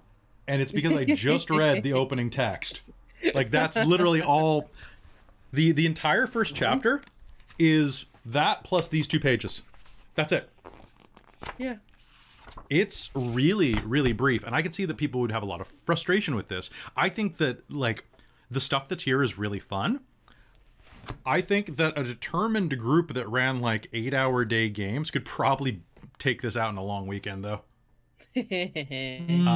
Which means that the price is a bit steep, I think, because, like, it was, like, in Canada, it's like $95 for this set or something like that. And you get these, which are pretty good. They're pretty simple. For the whole set, maybe, but... Well, the problem is they're only this big. Which, if you can't see Krista because you're in a hippo outfit, it's basically like if you buy another book, like say you buy, I don't know, just looking around, ones that have module, like Eberron, Rising from the Last War, I think has a little module at the back. I know that the Wildmount book does. That's about a 200-something page book that you buy for about $50-$60 in Canada. They have the same amount of info, a same-sized bestiary almost in this, but because it's a 3-book set, they can charge an extra 50%. Which, it's pretty handy to have it like broken into smaller books, and like I can't deny the page quality, like the thickness of these pages. It's so thick, I keep thinking that I'm not turning the page. Like, I think that I'm getting multiple pages when I turn. So the quality of like the materials is really high, but it does seem like they're like trying to, you know, like, give it to me. Give me the money. Yeah. Yeah. But that's what happens when something gets popular is they realize you can gouge people for them. well, at least as of which one is it? As of Dragonlance, you're getting D&D Beyond for free. Oh, there you go. That's cool. Yeah, that is pretty nice. Well, let's say it's included, because you're probably paying more, but it's included in what you're paying. Yeah, probably. Not Team Arson. So Team Arson is the mage team. It's a lot of our teams. Love it. Amazing. Yeah, I'm curious how much it's going to be. I'm very excited to start casting for Dragonlance now that Spelljammer is underway. Cause I've been rereading the books and like I've got my short list. It's gonna be good. I'm gonna start reaching out to. I'm excited to see that crew.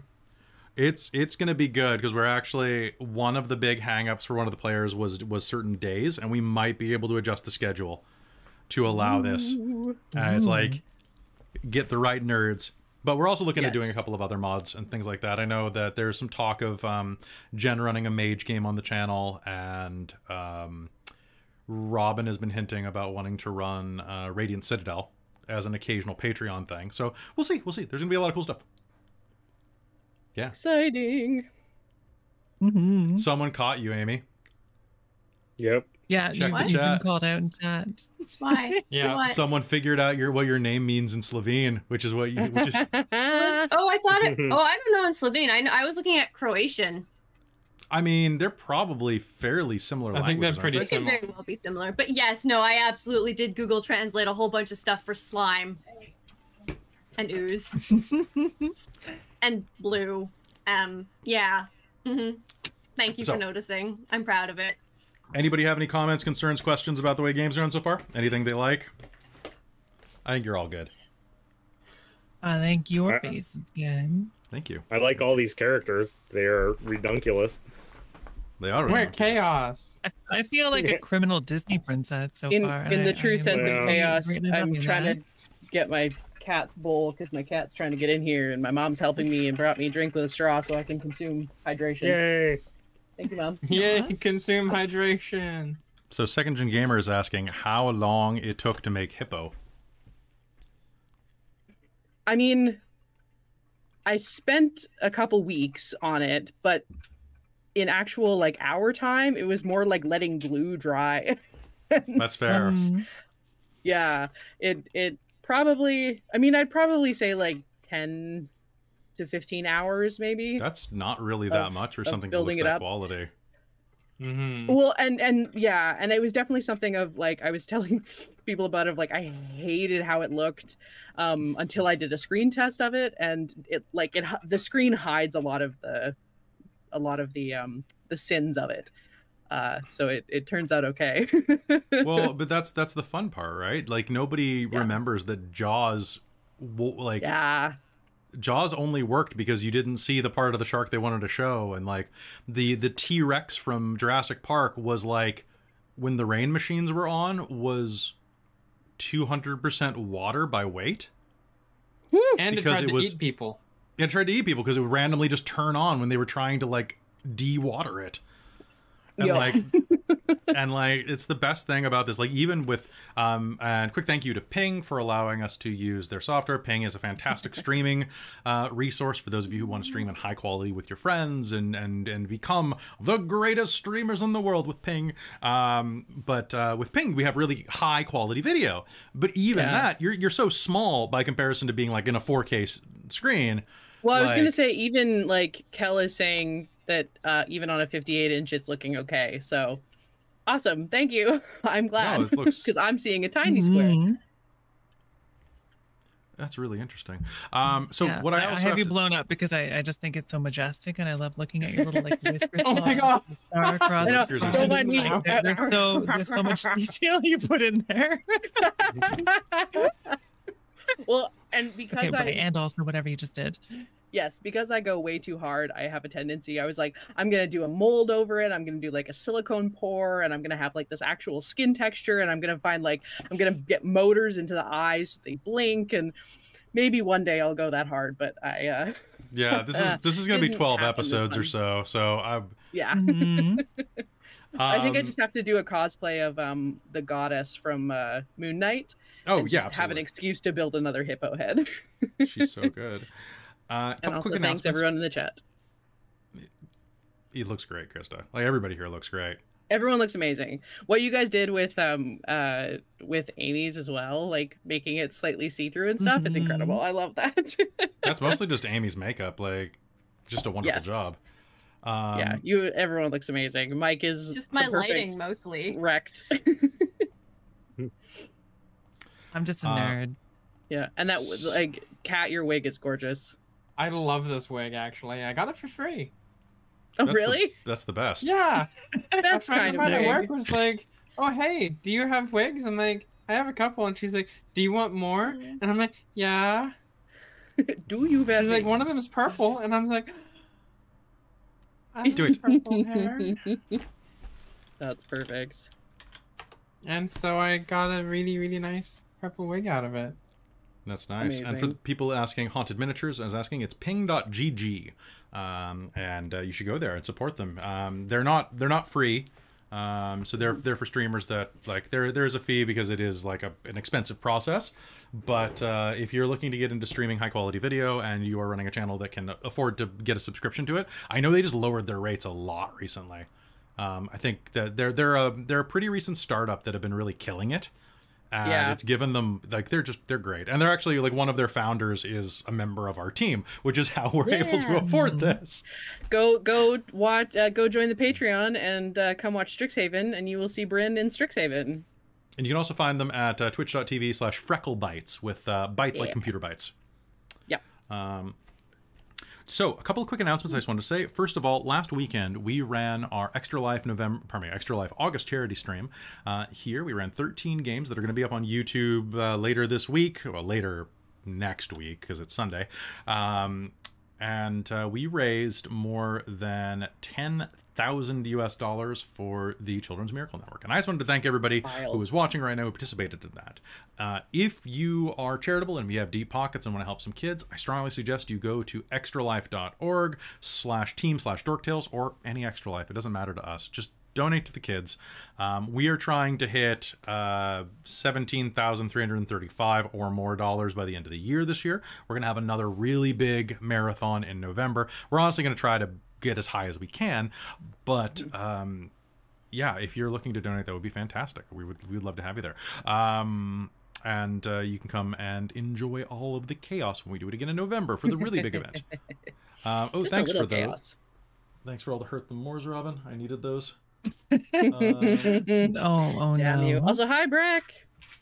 Oh, hey, Wrek. How's it going? A couple of other things I wanted to quickly announce. Brecarius, our dear friend Funkle Breck, is starting a new game over on his channel, twitch.tv/Brecarius. And it is going to actually consist of at least 2 Dorktales team members. Trizelta and, of course, Michael is going to be in that game. Yay. Mike, what's the first day for that? It starts on Friday the... Starting this Friday. Is it this Friday? Oh, yeah. Oh, yeah, it's because it's almost the end of the month. Damn. So everybody, if you're on our Discord, you're going to see some links there. Breck, I want you to feel comfortable like advertising it, in our ad space, and just remind me, and I'll put it up in our schedule area too, just so people know that they can go and support you and the rest of the crew, dude. Because like I want you to kick ass with this. Breck is a fantastic human being and a fantastic dungeon master, and you can definitely check out his Murder on the Eberron Express game that he ran during Extra Life. It'll be up on YouTube next week. Hell yeah. What else? I also wanted to say thank you to our patrons at patreon.com/dorktales who have gotten us to, at the moment, 101 patrons. That's going to drop to 97 in about 3 days. Because we're losing a couple people this month because life happens. But if you want to help keep us at 100 plus, go to patreon.com/dorktales. $5 a month will get you advanced access to podcasts, that nobody else will hear, actually, one podcast. You'll get advanced to our new Dork Pod podcast, the comedy podcast set in our homebrew world of Ilott that follows 3 miscreants as they go through a cosmic realm that is basically like the lint trap of the universe, or the couch cushions of the universe. I can't wait to talk about those characters. It's going to be so good. And then you also get access to Krista's Strixhaven dating sim game. Where we just mostly get drunk and make out with each other all game. It's pretty great. That's all that's happened. We've made it through like 2 paragraphs of the module because I think I've been a how long have I been a patron for? I don't know. It's always such a freaking joy to get Dorktales' emails in my inbox. It's always ridiculous. I try to make them fun. Yes. Yeah. No, y'all are really killing it. So yeah, please support on Patreon. You can also subscribe here and stuff. Also a reminder, September is coming up next month, where subscription fees on Twitch are going to be heavily discounted, and you can save a lot of money. So if you're into doing subs or gifting subs, it'll be cheaper for you. Besides that, what else? An important thing to note on that too is that it's only discounted for the cut Twitch takes. The streamers still get the full amount. So if you want to support a channel, it's a really good time to do it. Really? And then we'll have Toptober and October for the rest of us, but you know. That's I did not know that. And then the last thing that I wanted to very quickly say to everybody is we are now affiliates with 4 or 5 places now that you can go. We got a new dice affiliate. We finally have sealed the deal with Only Crits, so you can go to Only Crits and use code DorkTales, I think, to save 10%. There will be a link going up next week down below where you can, I think you save a little bit of money on Hero Forge, but you kick us some money back if you use that, which is great. But I just found out this past week that our Bones Coffee code, Dorktales, it's apparently only supposed to be usable once per person, but it's not for 10% off, it's for 20% off. Oh, hell yeah. Because we're not just affiliates, we're influencers for them now. Ooh, we're influencing. So if you want to get some coffee, use code Dorktales, it's 20%.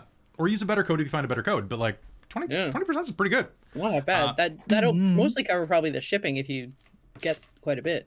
And if you're in the US, it's like free shipping at $75. So just get a lot of coffee. It's coffee. It doesn't go bad. Like, just don't open it. Just get it. Put it in the freezer. That's what I do. Put it in the freezer. Don't grind it. Yeah. 20% off is like Dorktales is giving you one of those punch cards, and all it takes is like 5 punches, and you get a free coffee. We and I don't know if I'm legally allowed to tell you what percentage of that 20% I get, but it's probably half. So that's always helpful. You know, I like seeing those numbers. Get coffee and support the channel. Right, it's pretty good. And you save 20%. Hi, Dice Legends. Hello. Dice Legends, good to see you. Okay, actually, we got to hop back into game in a sec, but Dice Legends, I had a dream I was in New Zealand visiting my brother who was living in New Zealand for some reason in the dream, and I think we were going out to meet up with you guys, but I couldn't find what to wear. It was a weird neurotic dream where I was like, I don't know what to wear because I don't know. My brother gave me crap about it, but I had just arrived. My dreams. Everything was in this suitcase. That sounds still. like a very Amy dream. And then Lady Dimitrescu was there, and we were in a sewer. That's great. That is literally your dream, Amy. I have a podcast recording of that. Everybody go follow Dice Legends as well. They are a great group of New Zealand-based production professionals who make a great game, and their DM is just like one of the nicest guys, definitely in the Pacific, maybe in the entire world. Okay. Oh, let's crack our backs. Did we mention Adventure Dice as well, our other dice friends? If you live in Canada, you can use Adventure Dice in order to save some. You know, the best thing about Adventure Dice is that they do dice subscriptions. It's so which is good. Ridiculous. I can't believe no one's thought of that idea. Wait, what does dice subscriptions entail? What do you get? You get a random set of surprise dice every month. Every month. It's and I believe it's free-ish shipping in Canada, depending on where you are. Okay. So for you, I think it's pretty good. The other people we're not like affiliates. We don't get any like kickback from them or anything, but they are pretty nice people.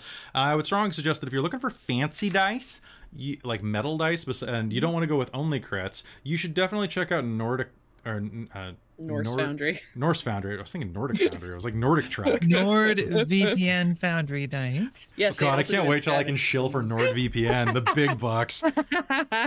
Also, I keep getting ads on Stream Elements that are like, "Hey, do you want to play Fortnite Dragon Ball Z? We'll give you $50." And I'm like, Like, I mean, not really, but $50 is $50. Well, $50 is $50, and they're like, "Oh, you only have to stream it for 3 hours." I'm like, dick around for 3 hours. But no, they Norse Foundry sent us these awesome dice that have the Dorktales logo on them, which doesn't really work with my green screening. Mine totally disappear with the green screen too. But they're nice. They're nice people. They're out of Florida, which is very warm. Do we have anything else that we talk about? Anything serious? Can I shill on my other place I am? Where else can we find you? If you're bored before Mage on Saturdays, you can often find me over at Lawful Stupid RPG, where we play a Hero of Theros game, which I actually am starting to understand because I've started playing Magic the Gathering, because I have lowered myself to that level. So proud of you. Yourself. Welcome to the I have dark debased side. myself. Oh. All right. Yeah. So, what else do we need to talk about? I don't think there's very much, so we should get ready to hop back into game. The only other thing that I was going to say before we hop back in is that I love you very much. I've been holding it in, and I just kind of needed to come clean on this. You, yes, you viewer, I love you. Please like and subscribe and smash that bell so our relationship can continue. And if you're watching this on YouTube, leave comments. The comments are like the best thing ever. I will answer them too eventually. I'm like 4 months Absolutely. behind. It's Oh been yeah, a and I busy- occasionally just go through like previous videos and Me too. playlists and check for comments on our older stuff. So like we do check. It matters. It really does. And yeah. Oh, I finished my draft of the new book that I was working on. Turned it in last night. Ooh. Yay. Yeah. It's creepy. That's I hope it's exciting. fun. I'll find out. I know that my editor's reading it today, so we'll find out if that's good. And when that comes out, I'll tell you guys where you can buy it. It's World or Chronicles of Darkness stuff, so it's a little more niche than D&D, but it's still good. And a reminder that if we stay above 100 patrons, I'm going to keep working on the Elo setting package, where I guarantee there's stuff in that's not in any D&D book that I've read currently. Because I've got that whole Emery's thing happening. Oof. Amy, I got to talk to you soon about potential more games. Something. It's very. And all right, so folks, I think it's about time to hop back in. If you have any questions as we are going through, by the way, a reminder that this is the first time you play these characters and you're jumping right in at level 5. And I know some of you may not have quite as much knowledge of your particular classes jumping in. So just ask. We can look stuff up real quick. We can double check stuff. Or there are other players who've played them before. Mike, for example, there's one that always throws new monk players. And that is, as a monk, you can always use your bonus attack to do a martial arts attack with your offhand. Yep. You don't have to use flurry of blows for that. So you've got a guaranteed 3 attacks if you use your bonus action. It's just something that a lot of people get confused about. I made very clear notes on my character sheet, so I noticed they were really good this time. Out. Now, did you take you're level 5, so you have stunning strike, right? Or is that level 6 or 7? I always forget what level. So when you get stunning strike is it's level 5. You have stunning strike. So you can spend a key point to force someone you hit to do a save or else become incapacitated. Well, stunned. Is that an addition? Because I have flurry of blows. It's an addition to that. It's in the core. So there it is. It's down at the bottom of my list. So that's what Rishley used to be an absolute nightmare. Because he would just run between people's legs and go stunning strike, and like stunning strike. Every attack that hits, you can spend a key point to do a stunning strike as part of the damage. So if you hit one guy 4 times, you can spend all your points on stunning strike. Well, the nice thing is playing a goblin, I also get Fury of the Small. So 3 times between long rests, I got +3 hit points of extra damage to one of my attacks. It's super good. I could just like start adding that in. Stunning strike is an absolute nightmare thing though, and I just wanted to say it because a quick reminder, y'all can break up your attack sequences, meaning you can punch, roll, punch, roll, punch, roll. Normally I don't suggest this for speed on a stream, but with things like Stunning Strike and Smite, it's really important to know where you're sticking that nat 20. Right? Yeah. And because if you Stunning Strike, your next attack has advantage. And your next attack has advantage, right? So it's a chain reaction. Being a monk is nightmare fuel for the DM. But speaking of nightmare fuel, let's hop back into game. Y'all ready for that? Woo. Yeah. Yeah. All right. I don't need 2 of those tracks. All right. Hello and welcome back to Spelljammer here on Dork Tales. When last we left the party, they were having the very end of their lunch when they had heard that the shooting stars from the previous night had caused some strange occurrences in town, stripping the roofs off of buildings, creating strange crystalline vines, and as if on cue, a tremendous sound erupted throughout the town, rending buildings asunder as crystalline vines made of these glowing yellow crystals tore through buildings, raising them, crushing them, rending them into the sky. People began screaming, fleeing, running, trying to escape. And it's at that point that you saw the vines were not only stretching into the sky, but they were also giving birth to strange vines that thrashed around and began to grow into humanoid shapes. These yellow beings that looked like they were comprised of humanoids wrapped in rope begin terrorizing the streets, pulling people off their feet, mass murdering as they plunge outward from these crystalline vines. And with that, I would like, for sake of ease, an initiative roll off of everyone. Okay, so roll initiative. Please put... Oh, that's great. I love that sound. Please put your initiative in our private chat, and I will quickly just read them aloud as I go down. Okay. Oh God. Okay, so I have B1. Then I have Cheshire. Then I have... Oh, actually, no. I have Cheshire's at the top of the initiative because I can't count. Then it is B1. Then it is Tana. Then it is... My God. Okay, so I have Cheshire with a 16. I have one of my minions with a 15.5. I have Tana with a 15. I have...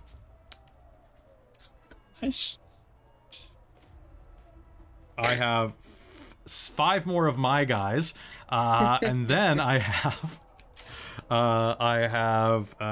Mulj and Francis, and then Wrek, who must have rolled like a 1 or something on his roll. Yes, first roll of the game, and I get first roll of the game, roll a 1. I love it. Hell Okay. yes. All right, so these ambulatory vines are rushing around, smashing into things. The sailor woman who was sitting at the bar nearby you, as the vines began to crash upward, said, "I think it's time I return to my ship. You're welcome to join me. You would be wise to flee as well." And with that, she turns and rushes. She flees, leaving you to decide your own course of action as she begins to rush down the street, dodging this way and that way as some of these lashing vine monsters that look kind of similar to like blights, vine blights, perhaps, are lashing out and striking people. What do? There are several different things that you could do. You could try to escape town. You could try to follow her. You could try to barricade yourselves inside of this pub, or you could get into a fight. What do you want to do? I for one say we follow... Oh, sorry, go ahead. No. We're technically not initiative. Go for it. Oh. I for one say we follow the lovely captain lady. This does look like a grand old time. However, I'd like to live to fight another day. You know what? I like that idea as well, I think. Big fan of survival. Big fan of survival. I do appreciate being alive. You're gonna finish your potato wedges? Well, obviously. We'll take him on the road. Get to it. Yeah. Get to it. She just Camille! grabbed the plate. One of those to-go box. She grabbed the plate. Well, these people left already. I'm gonna finish their lunch. Okay, so he's grabbing and shoving it in your mouth. Oh yeah. And Cheshire's gonna take a swig of the wine, grab the plate of potato her potato wedges, and then start heading towards the door. All right. Waste not, want not. Mul's gonna grab like a couple things off of other tables and just gonna kind of like absorb them for it to digest later. All right, sounds good. All right, so rushing out into the street, top of the initiative, Cheshire, I have you up. What do you do? Directly in front of you, you see that there is a winding main street that heads down to the dock. In front of you, you can see that a mother is shielding her children from one of these blights that has wrapped its sinewy crystalline tendrils around her midsection and are pulling her off of her feet. She's hacking at it with what looks like a parasol, trying to stab at it. What do you do? I'm gonna activate Star Reform. Okay. Going with the Archer constellation. All right. What does that look like as you do that? She's gonna shove a bunch of her potato wedges in her mouth, toss the plate on the ground, and then out of her pocket she's gonna pull out this like little crystal ball. Mm-hmm. And she's gonna hold it in front of her, and it's gonna like project with constellations above her. And she's gonna reach up and grab the constellation she wants, which is gonna be the Archer, and pull it out of the projection, and it's going to take form in front of her. Okay. Is it gonna be like one of those TikTok videos where like they move into the future frame of themselves? Like you step into the Archer, like it outlines you? Yeah, I think so. I think This sounds really Sailor Moon. Yeah, I think like Sailor Moon or Magical Girl. Okay. That's kind of what's happening here, because I mean this is me we're talking about. And so she's gonna do that, and as a bonus action, she's going to when I activate this form, I can just do the spell range attack. Okay. So I'm going to attack the thing. Okay.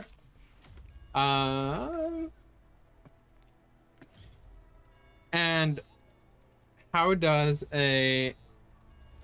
what do I add to this? You add your spell attack bonus, so proficiency plus wisdom bonus. Probably. Yeah, that's exactly what it is, which is 7, so 26 to hit. All right. So that is absolutely going to hit. Go ahead and roll me damage. All right. And what type of damage is this? This is radiant damage. Okay. And that's going to be a 7 plus 8, 9, 10. That's going to be 11 points of radiant damage. You fire a bolt of starlight across the central square, and it plunges into the back of this creature that arches its back and lets out this kind of moan, and then turns, looks at you, and you can see it's pulsing with radiant light. There are several cracks through its crystalline structure, but not as many as that death blow should have made.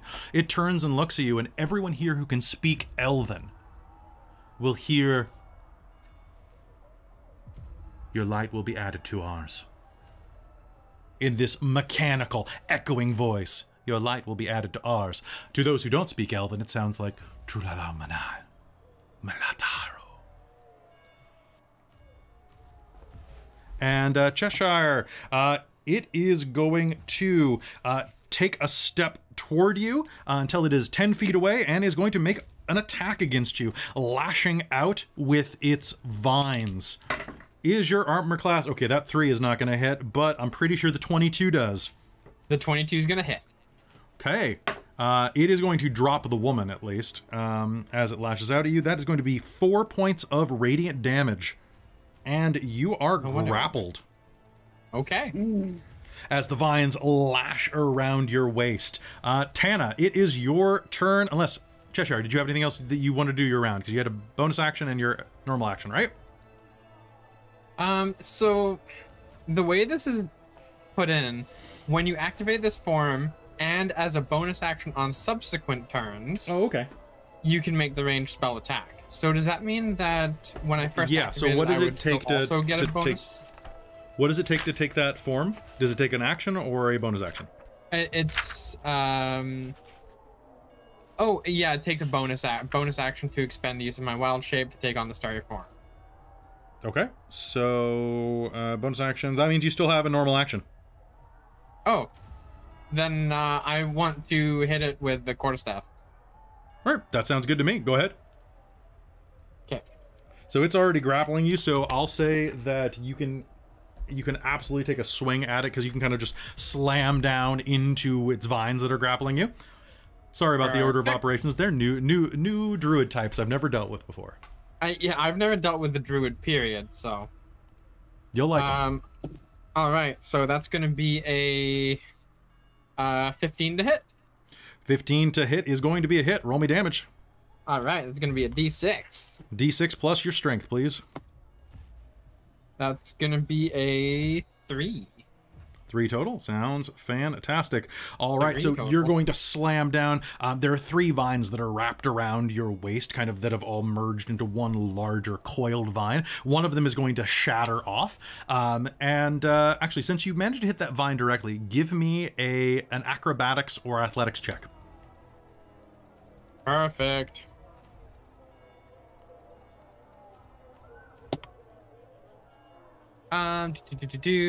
Acrobatics or athletics? Whichever is better for you. That's gonna be acrobatics with an 18. 18. All right, so you're going to, this is not something that would normally happen, but hey, you did something cool. So you are going to smash one of the crystalline tendrils that is wrapped around your waist, which is going to cause a chain reaction that's going to loosen the grip enough that you can kind of jump out of it and dodge to the side. You are no longer grappled, but you are within attack range, just so you are aware. Now, unless you want to move, it is Tana's turn. I'm gonna get back with the group. Okay. So I'm going to then. Okay. So you are still inside of its range, so it is going to make an opportunity attack against you. That's acceptable. That is going to be a 17. So that is going to be a hit. Unless... Okay. You are going to take another 4 points of radiant damage, and you are grappled again. Oh no! Okay. As you smack it out of the way and start to move back, and you'll hear, "Your light will be added to our own" in Elven. And it's going to lash you around the ankles. Tana, now it is your turn. What do you do? So I've never played a warlock before, but I tried to do a bit of research, and something I noticed is that we have like no bonus actions that do anything. So I may have taken a very annoying feat to give me something very annoying to do with every bonus action. Oh no. So what I would like to do is use telekinesis to try to shove it 5 feet away with a bonus action while running up towards it. So it's got a DC 15 strength test, and if it fails, it gets pushed 5 feet. Nat 20. Brilliant. Well, she's still going to shove it. Then basically, she's fully intending to run up between it. It's a terrible decision. She's going to try to stand in front of Cheshire. So she's running up to be between the two of them. All right. Do I get attack of opportunities? You do not. It spent its reaction, and that's Okay, attack of opportunity is only when you leave its range. Oh, right. I felt It's because not- if I was moving in and then another 5, it's not each step. It's whenever you leave. It's whenever you leave total. Yeah. Gosh, I need to stop playing Pathfinder. And basically at point blank range, she would like to say in Elvish, "Add this to your light, you dumbass," and blast it with a wand of magic missiles, except that she's going to put 4 charges into it, so this is magic missiles at a spell slot level of 7. Holy crap! So what does that give you? 6? That gives me 9? 74 plus 7 dice. Isn't it 94? Because the base magic missile is 4 bolts, isn't it? 1d4 plus 1 darts, and then it's 1 extra dart per. Because I think it's 3 at the base. Hang on, maybe the wand is different. Is it 3 or 4 at base? Now I'm confused. It's 3d4 at base. 3 glowing darts of magical force. Each dart hits a creature of your choice that you can see within range. The dart deals 1d4 plus 1 force damage to its target. Okay, and it's plus 1 for each higher level levels. Cast a spell at second level above. Higher level, 1 more dart for each level. Yes, I'm throwing 4 charges into this, which I can do. 4 charges. because Okay, one of sorry. Magic missiles is adorable. So it gets super buffed. And I'm going to roll a whole bunch of d4s in roll 20 and see what happens. All right, do it. You can roll real dice if you want. I trust you. I only have 1 d4. Yeah, that's the problem. And I don't want to roll it 7 times. I rolled 3 ones. Holy crap. I have a total of 21 damage. How do you want to do this? Dramatically, with a flurry of magic, as my little scarf flaps majestically in the wind, and I say a quippy one-liner about adding this light to your asshole. And so you're going to hear...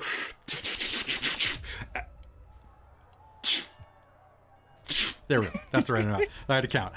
You're going to be 7 impacts as your magic missiles shriek across the field and slam into this crystalline vine creature. We'll call them blights for lack of a better term. The blight is going to explode into crystalline dust right as it says, "Your light will." And that one is defeated. You are no longer grappled, Cheshire. Tana. As you do that, though, nearby, within about 30 feet, there are 5 more of these blights that are standing up from where they were spawned and are going to turn and look at you, and as unison are going to say, "Your light, your light, your light, your light will be added to our own." And one of them is going to... something before the end of my turn? Yes, you may. Just going to turn back at Cheshire. Oh no, I thought I was being so cool. You are going to hear the sound of whizzing arrows plunging through the air, and one of the blights is going to take a step back, stumbling with 2 arrows punched into his chest. You are going to see from one of the nearby guard towers a small green person go, "I thought it was pretty cool," as a frogman like draws another arrow and shoots down. Cormit is the best. However, 2 of these vine blights, these viners, are going to charge you. They only get 6-second turns because they're viners. Are they diviners though? We're diviners. All right. The first one is going to charge. That is absolutely going to hit you, my friend. All right. So Tana, that is going to be a critical hit. Oh goodness. That could be way worse, Tana. The first lash is going to strike out and is going to hit you for a total of 11 points of radiant damage. And you will be grappled. It is going to attempt to... Actually, no, it's not. It's not going to, because it didn't have advantage on that. The first one is going to lash kind of over your shoulder. You're going to dodge out of the way, and it's going to surge, slamming its tendril into your chest, kind of wrapping around you and kind of holding you almost like a giant wrapping its fist around your torso. I need you to do me a favor. Can you make me I'm going to say an intelligence save. Uh-oh. Bold of you to assume that I would have. Oh, well, all right. 21. 21. There is going to be a sudden flash around you, and suddenly the sound of battle and screaming fades away. You find yourself floating in the void, but you don't lack control. You know exactly where you are. The Star Chamber. Where you were cast out. Something is, and with that you'll shake it off. One of the other blights rushes next to you and tries to hit you while you are grappled with an attack, and tries to hit Cheshire as well. Both attacks are going to be that is an 8 on you, Tana. That is going to be a miss, and a 12. Does a 12 hit you, Cheshire? Miss. Okay. The other 2 vine blights are, well, not vine blights, we'll call them astral blights, that sounds like a good thing to call them, are out of range from hitting you, but they are going to attack some of the nearby guards. One of them is going to be hurled through the air and will crash down bonelessly on the ground after a 40-foot drop, and another one is going to be skewered through the gut. As that happens, he's going to lean forward and go, "Get them to safety!" and is going to point at some of the civilians nearby that have flooded the square. And with that, it is Mulj. Mulj, it's your turn. So, are any of my allies still grappled? Yes, Tana is. Tana is. So step 1, Mulj would like to rage. I like to picture you getting bubbly when that happens. A little bit, and then the buns on her head start kind of like extending and like floating. And it's great. And would like to. This is gonna be real dumb. I would like to grapple, counter grapple, or tackle the thing grappling Tana. Okay. Make me a grapple check. And so oh wait, how do you do that with your feet and your abilities? How does that work with you? Okay. So, you have some special stuff for this, I just remembered. I do. So I've spent my bonus action to rage. Just let me pull up the thing for the feet. Oh, did I actually put on my sheet like a smart person? I'm sure you did. It's somewhere. It wasn't grappler. You took. It was unarmed fighting. So unarmed strikes deal bludgeoning damage equal to plus 1d6 plus your strength modifier on a hit. You aren't wearing. You can make it to a d8. At the start of each of my turns, I can deal 1d4 bludgeoning damage on a creature grappled by me. So it will take effect next time if I'm actively grappling them. But I also, because I'm a plasmoid, have advantage on grapple checks, but also I think I get that anyway because I'm raging. You get advantage on strength checks. Yeah. Yeah. So. Oh god, I've never seen a barbarian grappler before. I just realized. Yeah. You're real good at it. Yeah. So I guess grapple only applies once here, or advantage only applies once. Yes. All right. So this is a I'm contested not trying roll. To do damage. If I'm not mistaken, right? It's contested from the beginning with grapple. Why do I suck at rolling? So that ends up being. Why am I always so bad at remembering grappling rules? Because they're so strange in all editions. So for me, it's strength athletics, which ends up being 15 because and then contested against dexterity or strength on your side. Strength, grappled, and it is contested the moment that you try to grapple, right? Yeah. Just checking one detail about grappling multiple people. You know what? I'm going to say that it's going to have disadvantage since it's already grappling somebody. Okay. So you're going to hit. Yay! They are grappled. All right. So rushing up, you're going to grapple them. Are you going to do anything else? So that was. So bonus action and action already. So that's everything I can do at the moment. That was grappling. You may still attack once. Oh, do I have extra attack already? Yeah, level 5 you should as a barbarian. Oh, crap, I do. I do have extra attack. Yeah, and grappling is only one of your attack actions. I just read it. It is. So you can grab and headbutt. Attack. So I have unarmed attack. Which for me is a D8 because of how that works. And can I reckless attack at the same time? To make it, because oh no, that's not my first attack. My first attack action was actually to grapple, so that's fine. So that is a God, too many things. I have too many books. Did you say over 20? Yes, that will hit. Yes. And then I'm raging, so that's a +2 to damage. So that was. And you rolled a d8, right? Yeah.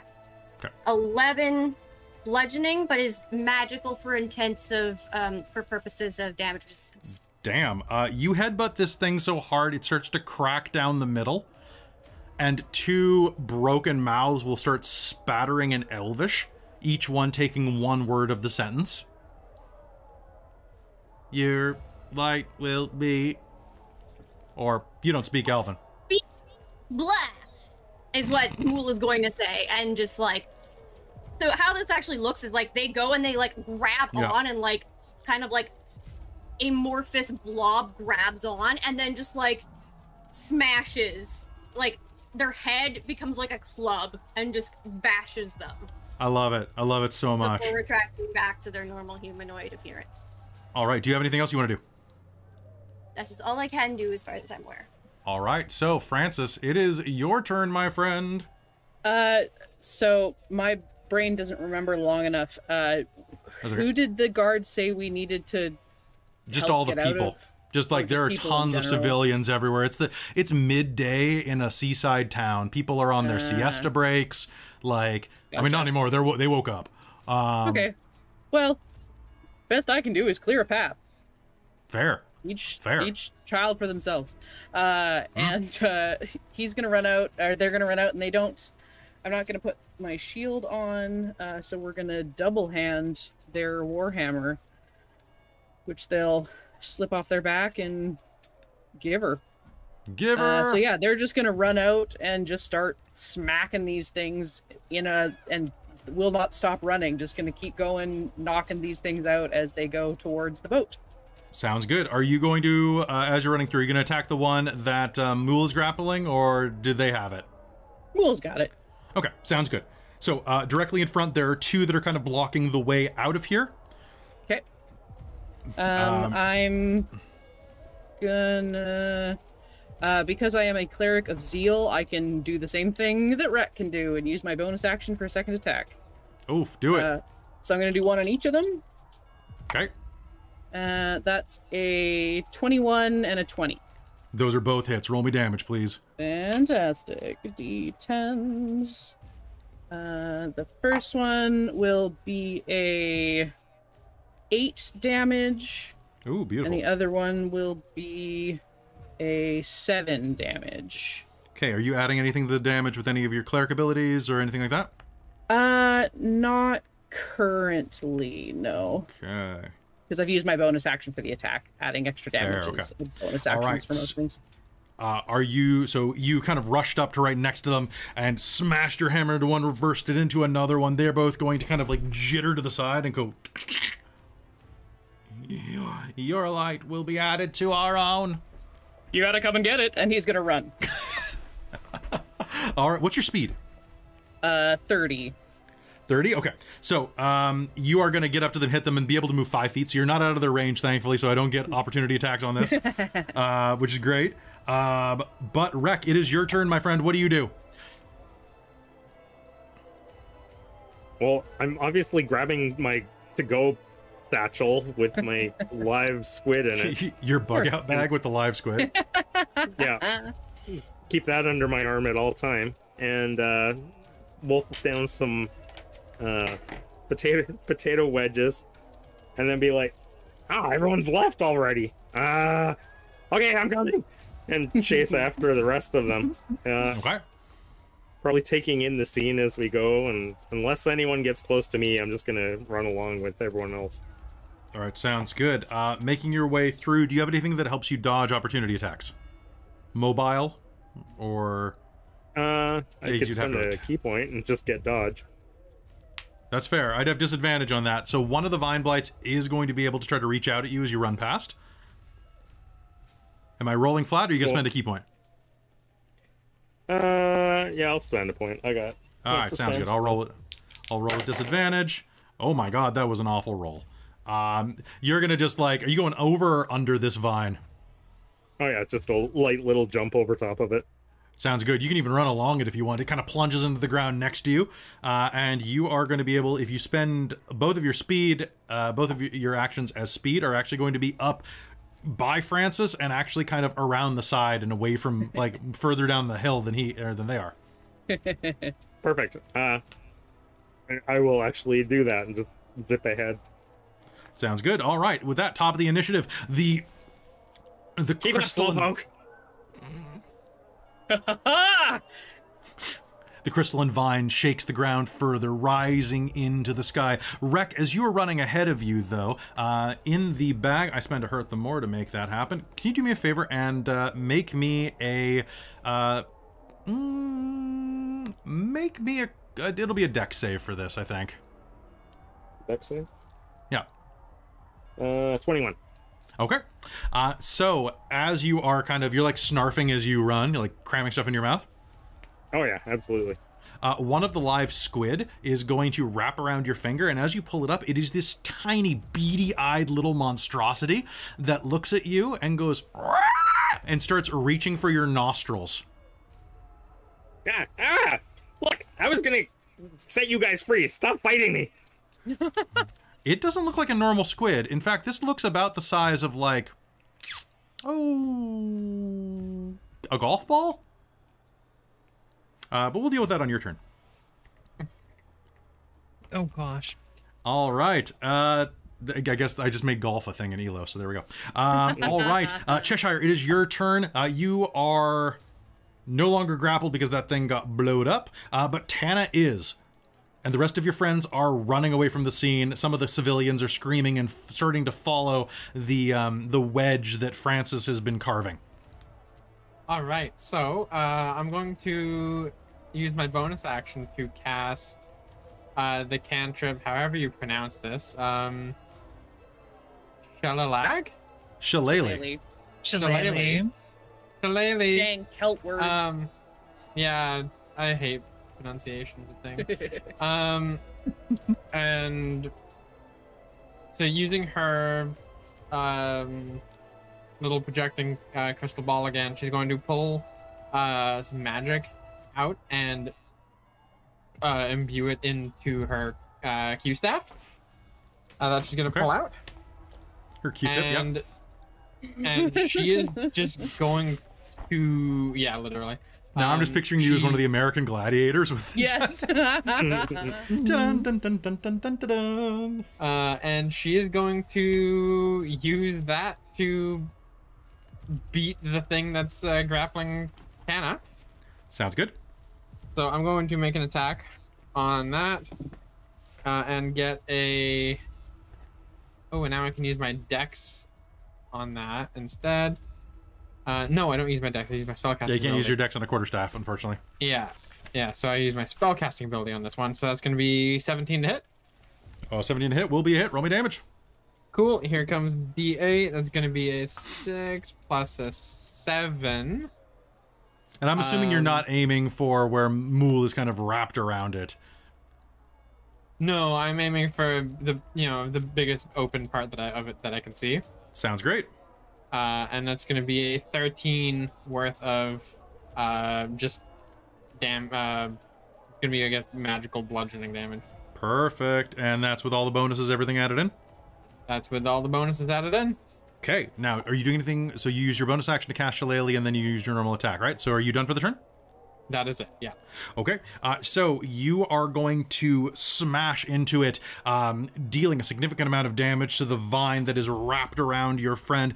It's going to start to shatter off where you deliver the blow directly at the Astral Blight's torso, but the vine is still going to grab onto Tana. Tana, on your turn, I need you to do me a favor, and that is you're going to take 1 point of cold damage as the grapple begins to fizzle around you, but is still going to inflict that damage on you. The blight is still up, although its crystalline body is covered in all of these brittle little cracks and breaks. Do you want to stay here and help Mulj finish it off, or do you think that Francis and Wrek might need your help? I think that she thinks clearing the civilians out feels like probably the best idea. And if she's still grappled, she's going to try to slink out of the grapple. Okay. Due to Pact of the Seeker, I actually have advantage on escaping a grapple. Sounds good. Go ahead and make that roll.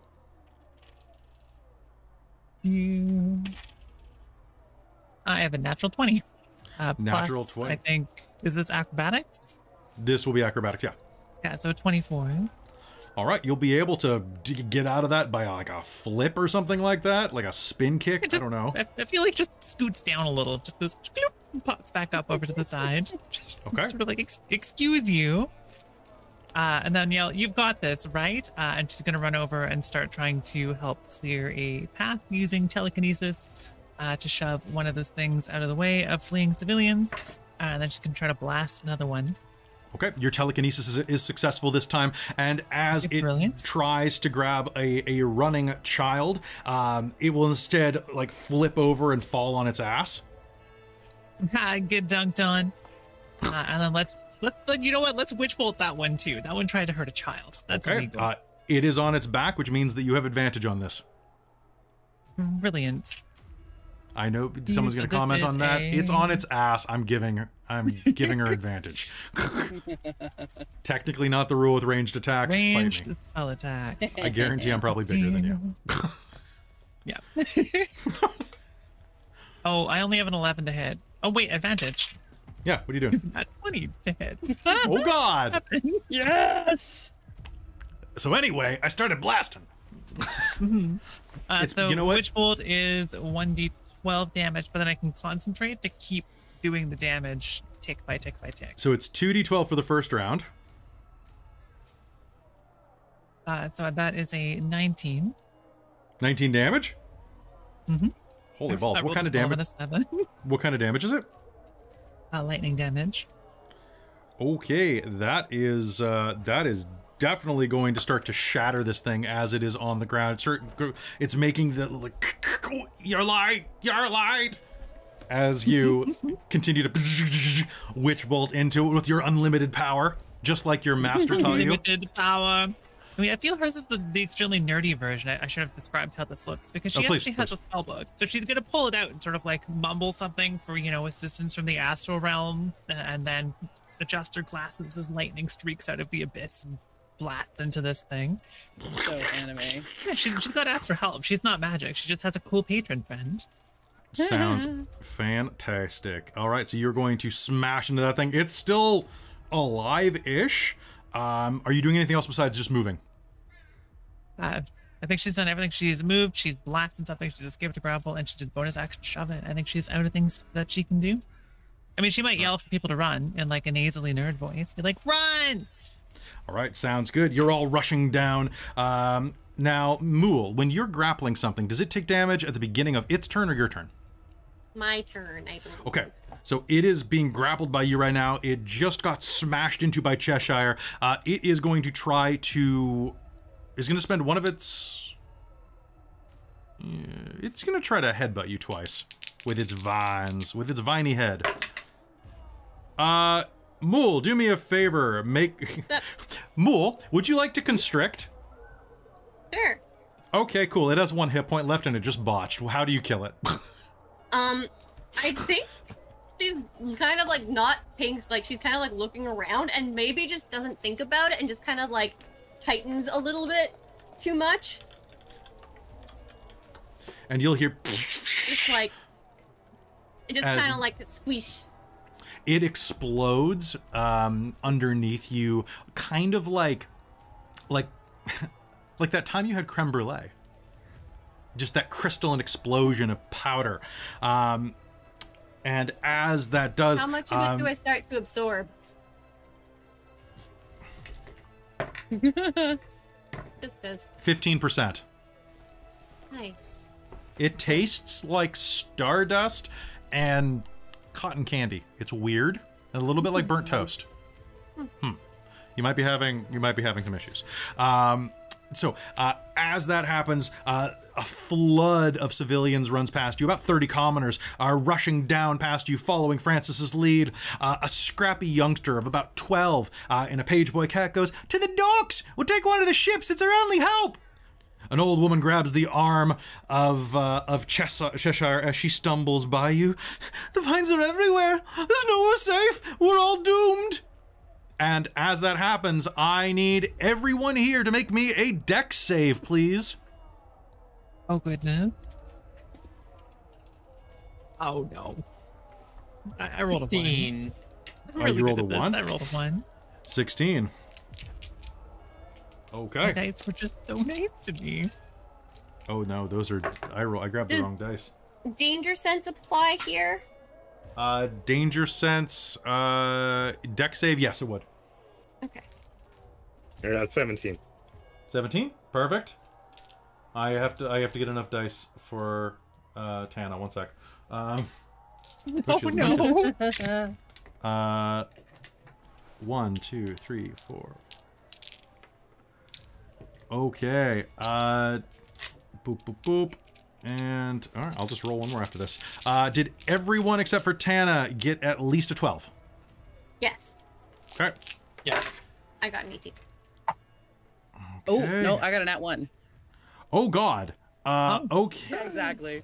The ground trembles beneath you, and as the tremendous crystalline vine rushes higher up into the air, it begins to grow wider, pushing a building completely down into the square. Several of the crowd are completely swept away. Hell, about 15 of them are swept away under the bricks, and a spray of blood and gore explodes around you. Francis, at the front of the pack, you are going to take quite a bit of this. 23 points of bludgeoning damage is going to smash into you on a failed save. And Tana, unfortunately, as you are running, you are going to be caught in the crossfire as well, taking 31 points of bludgeoning damage. Oh my goodness. Tana might be down. I gotta do math here. But I really picture this her running around, like cackling maniacally at that little crystalline jerk that she's striking with lightning, going, neener. It's clobbered by a building. Okay, so 31. That is my exact hit points. I am at 43 out of 43. Okay. You are completely down? It's down. All right, and you have a point. 31 is 43, so yeah. Okay, so Tana is going to go right down. Okay, someone just bought you a point of determination, and someone just bought... Thank you very much, buddy. I appreciate it. Okay, so both of you have a point of determination. So Tana is going to go right down, as is half of the crowd, as they are crushed into the ground. The rest are scattered and continue trying to run down to the docks, but honestly, only about 5 or 6 of them are actually going to be able to run. All around you, you're seeing these crystalline vines sprouting across the countryside as hundreds of these creatures begin dropping in the field.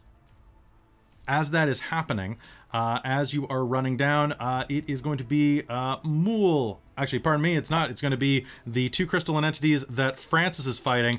One of them is going to pounce.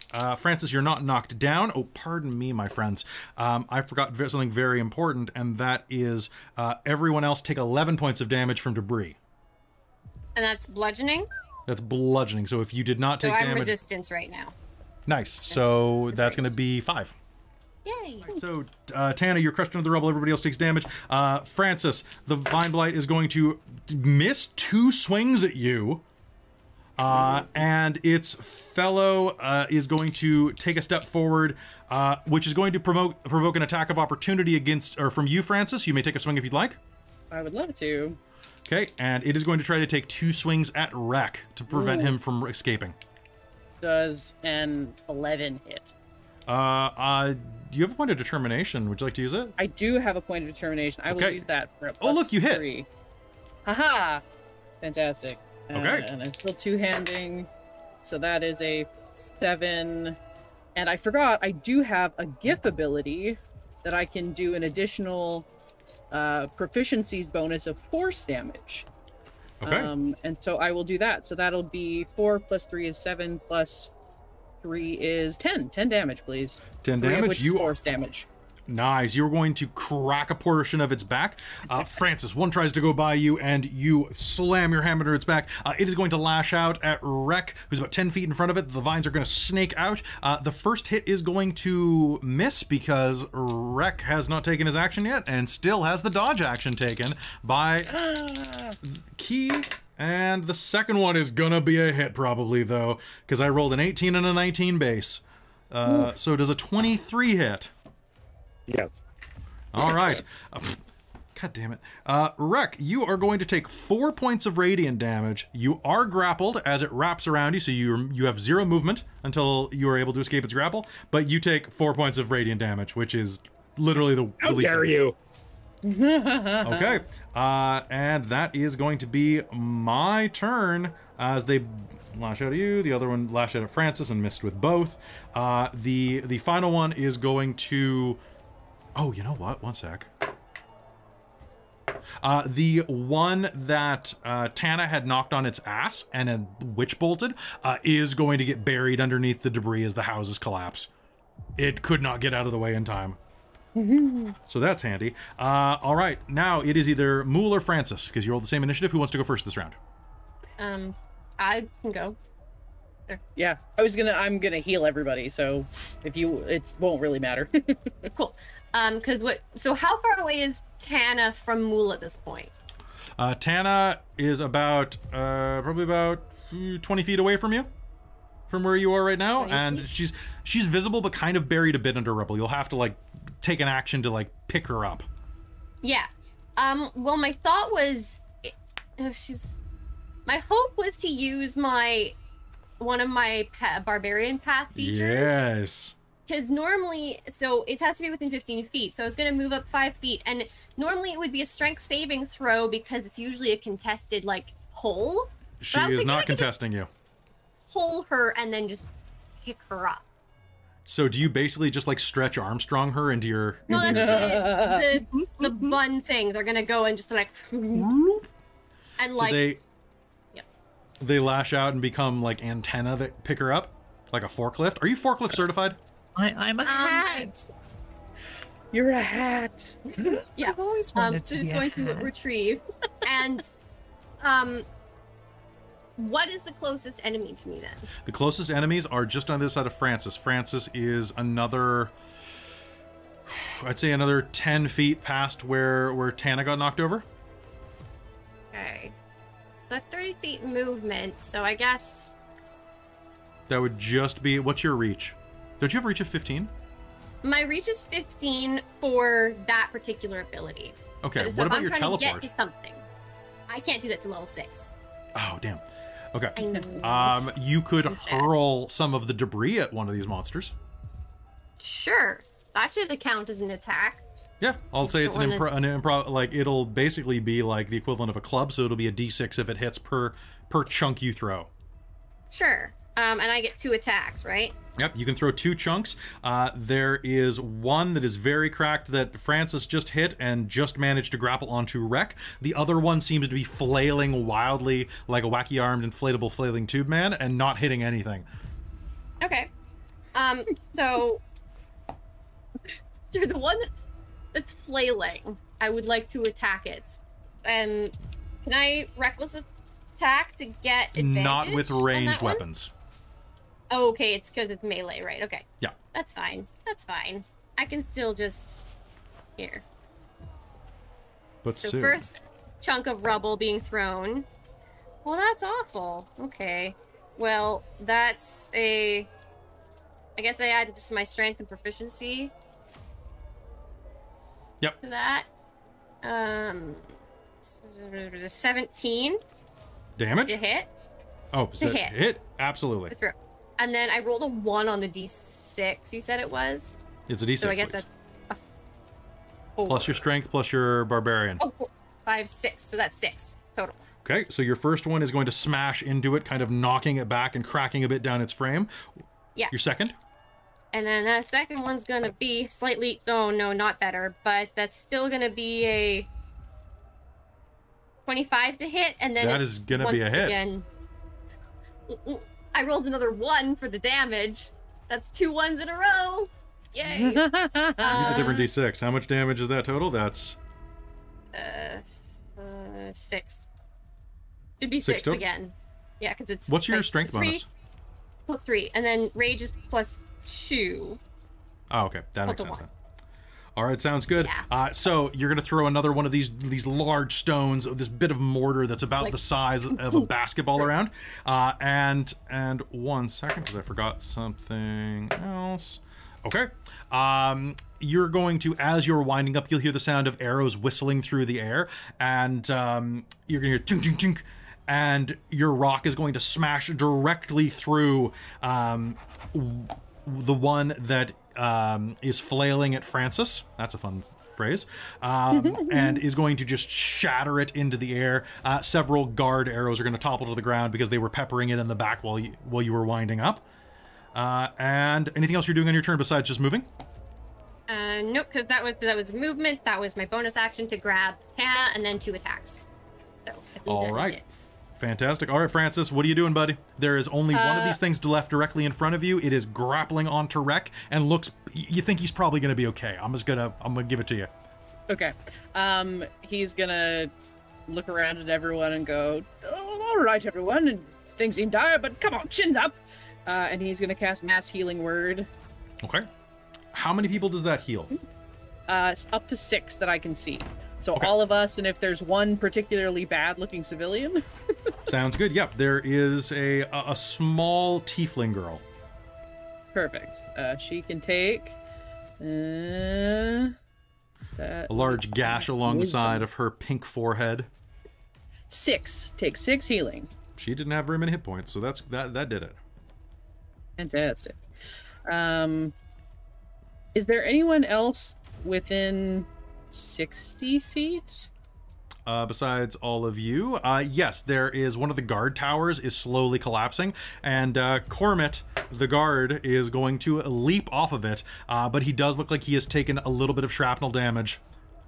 Oh.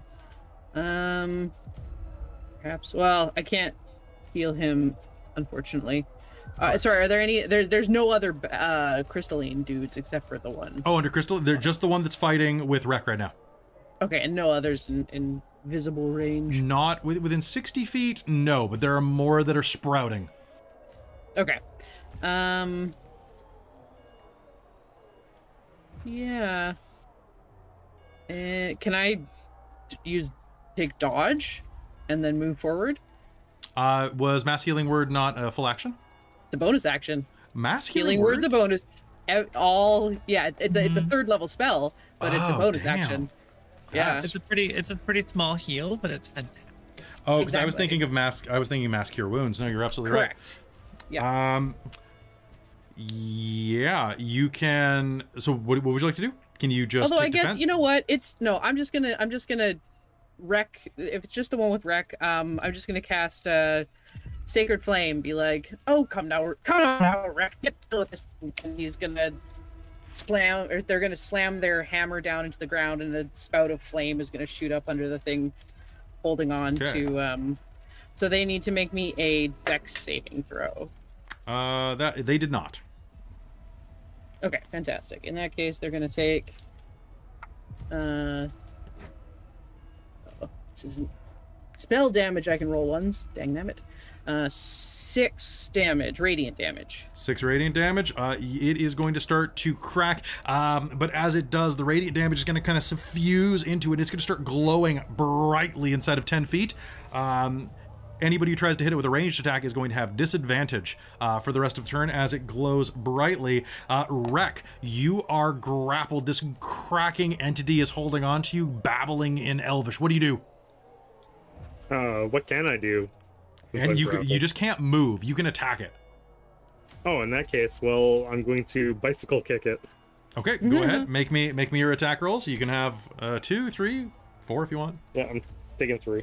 So that would be 17, 17, 26, and 30. Oh wait, 20. To hit, that's going to be a hit. Roll me damage, my friend. 3. Get a... 2, 3.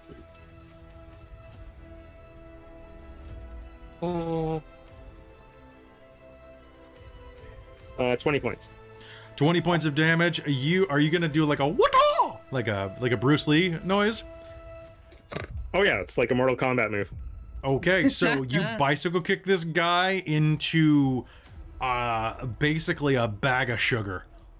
Like, he powders in front of you as you're doing your attack, and he's completely out of the field. Boom. I told you not to put hands on me. And as that is happening, can you do me a favor? And this squid thing on your hand is going to try to leap onto your face again. What's your AC? 17. Okay, it's going to miss. It's going to leap right past you. Ah, it's in my hair. All right. With that, the entire area is beginning to swell and shake. Full-on earthquakes are beginning to rock Innkinny. The docks are a good 100 feet beneath you. Do you all run? Oh I mean, yeah. I'm currently a hat. Oh yeah. I'm very excited for her. You are an awake carrying hat, though. Tana. Are you going to put her down? Because she's quite excited to be a hat. I mean, she's just gonna keep carrying Tana. Yeah. There's Sounds not much good, reason to sounds put good. Tana down because they can just strong run. As you're... Did Francis heal everyone? Yes. Everyone took 6 points of healing. Okay. Yeah. Mhm. All right. Is anybody pausing to do any more healing on the way down the hill, or are you just booking it? Booking it. Booking it? All right, sounds good. You rush down to the bottom of the hill, and there you can see that the scene at the docks is chaotic. Hundreds of people swarm the piers, trying to push their way onto 3 vessels that have not yet set sail. That's all that remains here. 2 longships and a galleon. A group of thugs in black leather armor use their clubs on the crowd of screaming commoners, keeping the people away from the ships as they're loaded with cargo under the supervision of a sneering man with long red hair. A woman steps out of the crowd and wipes blood from her chin. "Glad to see you again," she says with a smile. You recognize her as the woman from the restaurant. Time for introductions, quickly. Captain Elena Sartell. And one of those ships is mine. Pity I can't reach it. Would you be good enough to help me? I promise to return the favor. What do you do? Gets us out of here. Yeah, absolutely. Just point at the ship.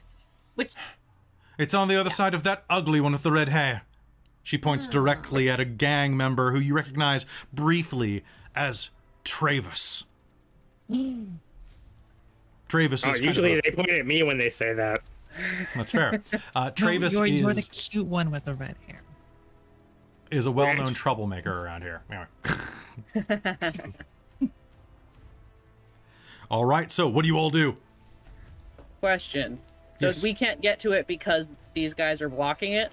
Basically, yes, there is a straight dock ahead of you, and in order to reach it, you and any of the others who are trying to make it that direction will see that on the other side there is a 3 ships at the end of this pier that are being blocked by this thug who is ordering around lesser thugs to load the ship.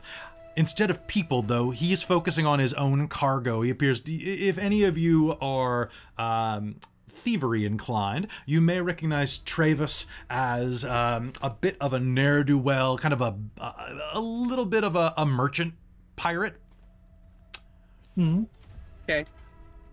So he has 10 men with clubs that are holding the commoners at bay, kind of bludgeoning them with clubs. It looks like Captain Sartell might have been struck as well. And he's barking, "Get that one loaded up! We're gonna set sail and you stay back! My goods are way more valuable than your life, bitch." How far away are they, Kelly? So they are on the other side of a good 100 people that you'll push through. That'll count as rough terrain. I'll say that they're about 50 feet from you right now. Okay. There's people going on and off of the boat to load it, but not like people manning the boat yet, right? There are not people manning the boat yet. So there are 10 thugs blocking the path and several others that are loading up the ships. Okay. They're gonna turn to the captain and say, "The cannon's on your boat?" I've got a crewman on my boat, but no one to man the cannons. Soon to be. They're gonna dive into the water. I have a swim speed of my regular walking speed, so I would like to swim to the boat and try to get on it. Okay, that will be what you do. Now, while Double Francis movement. dives into the water, what's everyone else doing? So Mulj has a similar idea. Is going to yell to Tana, who they're still holding on to, "Hold your breath." And because of my barbarian path and my ability as a plasmoid to hold my breath for an hour, what's my swim speed? Oh no! Is going to dive into the water. Okay, Tana, give me a Constitution check. Swim speed equal to my walking speed. Oh my god. Tana, make me a con save, please. Sure. I'll say you can You're make it with aware I have advantage 6 hit because you were points, warned. right? Okay, glad for that advantage. I have a total of 10. I rolled a 1 and a 7. Okay, so you are going to come out of the water, and the first action you take is going to have disadvantage because you'll be sputtering, but you're otherwise fine. Sounds good. I just have to quickly check whether or not the cannon thing is legit because I wasn't expecting to be asked that. I'm assuming space galleon. When your Scorpion. players do unexpected things. I mean, that's D&D, right? That's why we're here. Exactly. Space galleon. So instead, she will say, you say, you got cannons on there? A ballista? Close enough, right? Just as good. just it's even better. Okay, so you dive over. Mulj, you dive over, taking Tana with you. Wrek and Cheshire, what are the two of you doing? Yeah, it's still in my hair. Get out of there, you ten-legged cephalopod. I do hope they're not trying to steal my ship. I think they're trying to steal your ship. It seems like everyone's trying to do that today. Cheshire, are you doing anything? Sorry. So the guy who is blocking the path, do we care about them, or do we just need them out of the way? She gives you a lovely smile and says, "Fuck 'em." Cheshire's gonna take to the air. Okay. Yeah. So she's gonna take to the air. So she has a line of sight on this guy, and she's going to do a styrofoam archer attack on him. Okay, go ahead. I think that this is the moment we all roll initiative. By the way, starting with Cheshire as a free action. Okay, perfect. Okay, so Yeah. Oh wow, they rolled really well. Rolled an 18, -1. 17. All right, so everybody pop yours in the chat for new initiative. Cheshire, you'll get a bonus action, or pardon me, a bonus round on everybody. So let me just check. Oh wow, I got a 22. We all rolled so well except for the slime. Not as well as one of these thugs, though. Poor Amy's dice. No, just Travis. Travis rolled real high. And then we've got Cheshire. Then we've got Tana and Francis. Then we've got Wrek. Then we've got Goon. 1, 2, 3, 4, 5, 6, 7, 8, 9, 10, and then we've got Mulj. All right, down to the bottom, and I guess I should roll for the captain too. Would you roll? Okay.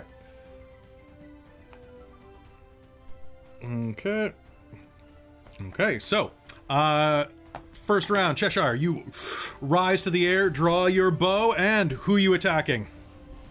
She's going to attack the main asshole here. Travis? All right. Travis. So yeah, she's basically going to point her Q staff at this guy, and do you cock it? Like a magical arrow is going to like get drawn back along the length and then shoot off at him. So how is a 24 to hit? You know what? It's probably gonna hit. Let me just check. Yeah, it's gonna hit. Definitely gonna hit. And then what is this? 7 plus 7 is a 14. 14 points of damage. That is a very solid hit. That's 14 points of radiant damage. Perfect. Travis is a large, an immense man with like a dangling gut that's held in place by a very tight vest. In his hands, he's holding a cutlass, and you slam into his girth with the side of your arrow. And he looks up at you. Oh, you shouldn't have done that. And then she's gonna drop back down to the ground. Now, glitchlings have a float speed, not a fly speed, right? They have a fly speed equal to your movement, but you can only use it during your turn. If you're aloft at the end of your turn, you fall. That's funny. Their vestigial wing. Fun. All right, That's so really we're cute, actually. So you just sort of float around and do something, and then plummet back Exactly. into cover. Or I mean, in her case, she uses it to mostly wander around. But in this case, yeah, it's up, fire, back down, so she doesn't fall. He'll turn, point at the crowd as we begin a new round of combat, and go, "Get them!" And is going to draw a crossbow off of his belt and fire twice into the crowd, trying to hit you. He's going to be rolling with disadvantage. That is going to miss, but it is going to strike a woman in front of you in the side. And he's going to fire a second time. And that one actually... Ooh, that might hit you. Does a 16 hit you? 16 just hits. Okay. The second bolt is going to fly overhead, slamming into the side of your shoulder right where it meets your wing, dealing 7 points of piercing damage. Ow. Okay. All right. That is going to be his turn as he guides his men to start ambling into the crowd after you. Cheshire, it's your turn. What do you do? Oh, yeah, because that was just the first... Yeah, that was just your surprise round while everybody else was doing stuff. I'm assuming that other people are, like, climbing things and stuff like that. Yeah. But I wasn't expecting you to float up and fire a shot, so I don't think anybody else probably was. Fair. And so from the ground, so he just sent people towards us? They are going to be doing so in a moment. Okay, so I'm going to, just from the ground, I'm going to aim again at Buddy. Travis? Travis, yeah. Travis. I'm Travis, this is my boat. Hey, Travis. Hey, Travis, what's going on, bud? So yeah, I'm going to aim at Travis again. Yep. With that, and get a... does a 16 hit? It absolutely will. I had to double check. Oh, okay, cool. And then 5 plus 7 is a 12, I think. 12 damage? Yeah. Yeah, 12 radiant damage. Perfect. All right, that is going to be another shot. Now, do you only get one of those, or do you get 2 attacks? That is a bonus action, actually. Okay. But, I mean, for the primary action, they're too far away to hit with my staff. Mm-hmm. Primary action, probably shouldn't do that one.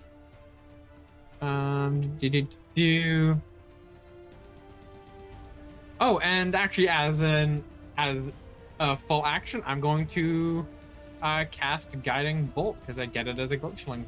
All right, go ahead. Guiding Bolt. Make me an attack roll. All right, here we go. I've never used Guiding Bolt before. Guiding Bolt is really, really OP. It's great.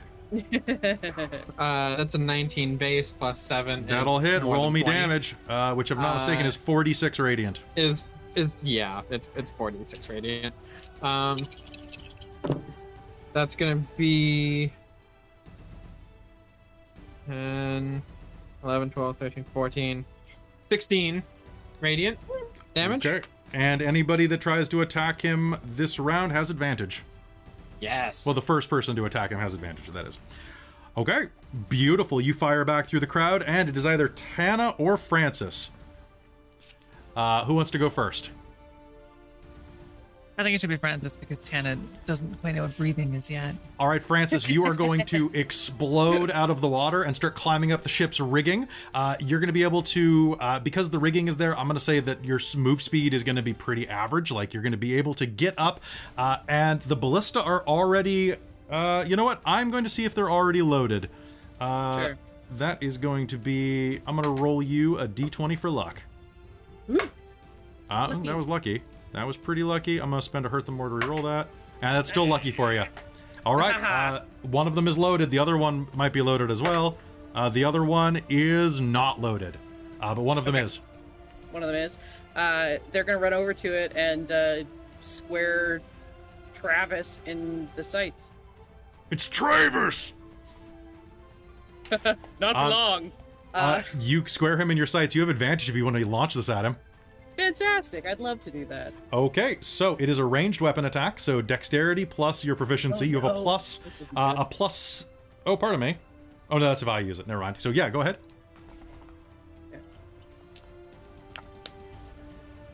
Oh, that's a lot of ones. It's a 1 and an 11. I still have inspiration. Can I You reroll? do. You may re-roll one of those dice. One of them, yeah. Not any good. Okay. Proficiency is 3, dex is -1, so it's gonna be a 12. A 12. If anybody buys you determination right now. 3. Didn't Krista have one banked already? Because somebody bought them two this game. Oh, there you go. Oh, No, there we go. Traz. All right, so all good. spent Traz and got redeemed. me. So that'll be 15. yeah, but a 15 is going to be exactly what you need. Please roll me 3d10 piercing. Beautiful. There's 1d10, 2d10, 3d10. Ouch. And big ringers. Oh, oh my god. Okay, does my damage dealer fighting ability count for this? No, it doesn't. It does not. That's 10 whopping damage. I do more with damage. Fair. I'd roll 2 1s. Oh man. Oh my god. This is not a good day for Brandon. Okay. So that is going to be a bit of a problem for him. Oh, okay, cool. Actually, it's not. He got a nat 20. So there's going to be a question. Yes. Did the rules get changed that you can smite on a ranged attack? Because it used to be you could only do melee. I believe you'd have to have the spell pre-cast, wouldn't you? Or is it a reaction spell? I think it's only melee though. I don't think you can smite with guns. I wish you could smite with guns. I'm going to create a class where you can smite with guns. See, there are some things that apply to ranged weapons, but I'm going to call the class the Texan. Firearms. Yeah, I just looked it up. It says melee weapon attacks. Yeah. Okay. They can't even punch and smite, I suppose. Okay, so you are going to launch one of these ballista, and it's going to go right through the meat of his impressively thick quads, slamming into the dock below, and he's going to look down and look up at you, and look down at it, and start screaming and doing the Ace Ventura thing to his own leg. I'm gonna say that's probably your turn, Francis, unless you have, because you did bonus action, right? Or you didn't do a bonus action, did you? I haven't done a bonus action, but I don't think I have anything that's a bonus action. Okay. All right, so Francis, that's your turn. Tana, Mulj is going to have made it to the bottom of the rigging and start like pooling herself up, or themselves up. What would you like to do? Can I see Travis? You are on the... Is he within 30 feet? He is within 30 feet of you, yeah. Okay, so I'll pull myself up so I can take a look. How close is he to an edge of this pier? Well, he's pinned to the pier by a ballista. Oh, is it actually pinned to it? Okay, never mind. Are there goons? There were goons. Yeah, the goons. They're advancing on the crowd, huh? Yeah. Yeah, let's make them a little closer to the edge. So let's cast Gust and try to push one that happens to be 5 feet away from the water towards the water. Does that only affect one person, or is it a line? This is a one-person one. It's a cantrip. All right. One day I want the cooler one, but I have so few spells, so it's DC 15, just like the telekinesis one, which I'm also about to do. Okay, so your gust kind of blows into the side of the Stug, who looks at you and goes, "Oh, that one's trying to blow me! Wait, not like that!" And then you may telekinetic. Let's do it again. DC 15. Okay. And that's going to be a fail. Oof! And he's going to go off his feet and chin down directly into the meat of the dock. You're going to see teeth go all around. Sounds good. Just want to push them around. I don't know if it actually knocks anyone over so much as pushes them 5 feet. But knocking them over is fun. All right. Are you doing anything else with your round? Just clinging to the side of the ship? No, that's it. Just clinging to the side of a certain slime, mostly. Okay. All right. Wrek, it is your turn. What do you do? I'm assuming most of the crowd is between me and any of the goons. Yes, but you are very short, my friend. This is true. So, well, you know, I guess I'm gonna have to do the most obvious thing, which is jump up on the shoulders of all the crowd and start running across the tops of people. That sounds pretty great. Just make me a quick acrobatics check, just to make sure that you're not going to fall while you're bouncing from head to head. Oh, that's a problem. You still have inspiration and determination. What's my acrobatics? Oh, there it is. Oh, it's +7, so 27. Oh. Why you gotta do that? I rolled a Okay, 20. so you're gonna be like boop boop boop boop boop. You're bouncing along the heads. What do you do? So the crowd of thugs -1 is approaching you, but one of them is well, the captain is pinned to the side of the dock by a ballista bolt. So I'm assuming my ability Flurry of Blows, does that count for like all of my actions or just one of my actions? So by spending a point to Flurry of Blows, it means that you get 4 attacks instead of 3. It uses your Well, action and your bonus action. I was looking more at the fact that they have to make a strength save or get pushed back 15 feet. So I'm thinking on kicking people off of the pier. Why do they have to do that? Is that an open hand thing? Yeah, it's Can't believe that open hand is the most vanilla thing, open and hand. I've never seen it in play. Open hand technique gives me the Flurry of Blows, which they either have to make a dex save, or they become Whenever prone, you hit a a- strength save, or get pushed back 15 feet, or I can use it to spoil reactions. So what that means is your first 2 attacks won't have this, but the 2 from Flurry of Blows will. Yeah. So, I mean, go ahead, let's do it. Okay, so I will do my first 2 attacks first. Okay, sounds good. I rolled a fumble on one of them. So that's 8. And the other one, I got 18, so that's 25. Okay, that'll be a hit. Okay, and I'll just roll the damage on that one. That's 9 damage.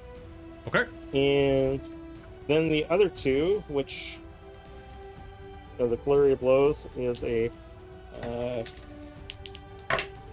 20, so 20, 25, and 18.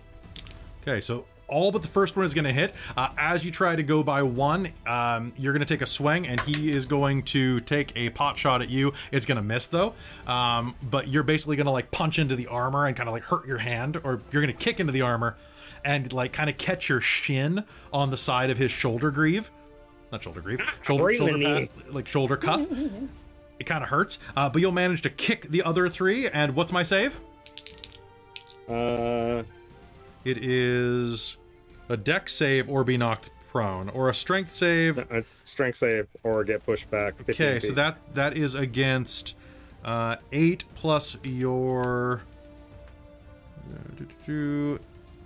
unarmored defense. That is 8 plus your proficiency plus your wisdom, most likely. What is your wisdom bonus? My wisdom's +3, and my proficiency so that means is also DC 13. +3.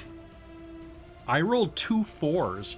Okay, so you're gonna see wow as like 2 of the thugs are thrown off of the pier.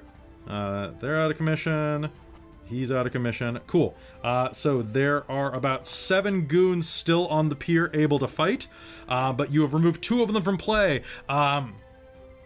One of them is going to snarl and take a charge at you, attempting to wallop you, and he is going to come in and crack you in the side of the head with his mace for 6 points of bludgeoning damage, but you'll duck the second swing that he makes. Another one of them, actually... I'm going to do a quick check real quick. Okay. Several of the thugs that were advancing on the crowd are going to start trying to push their way through, not willing to really... They're willing to beat the crowd, but they're not really willing to do much awful to the crowd. But 2 of them are going to raise crossbows and fire... fire at you, Cheshire. 2 crossbows, bull boots are going to shoot out. One of them is going to miss straight out everybody. The other one's going to take disadvantage. Okay, that's not good. That heavy crossbow is going to rip through and is going to slam into you. That is going to be for 8 points of damage, Cheshire, as a crossbow bolt slams into your shoulder. The rest are going to turn, and they have no problem aiming at Tana. That's the one that was trying to blow me, says the one without any teeth. That is gonna be that's gonna be a miss and a botch, as one of the crossbow strings is going to snap, taking the man's finger, pardon me, his thumb with it, as he goes kind of going like this. It's gonna go. He can't even make that noise. My finger. And the last one is going to draw his crossbow, aim it directly at Francis. See the giant stack of ballista bolts next to Francis, and he's gonna kind of like look at his boss that's skewered by the leg and kind of just do the thing where you kind of shrug the crossbow out of your hand and it clatters on the ground, going, "Parley."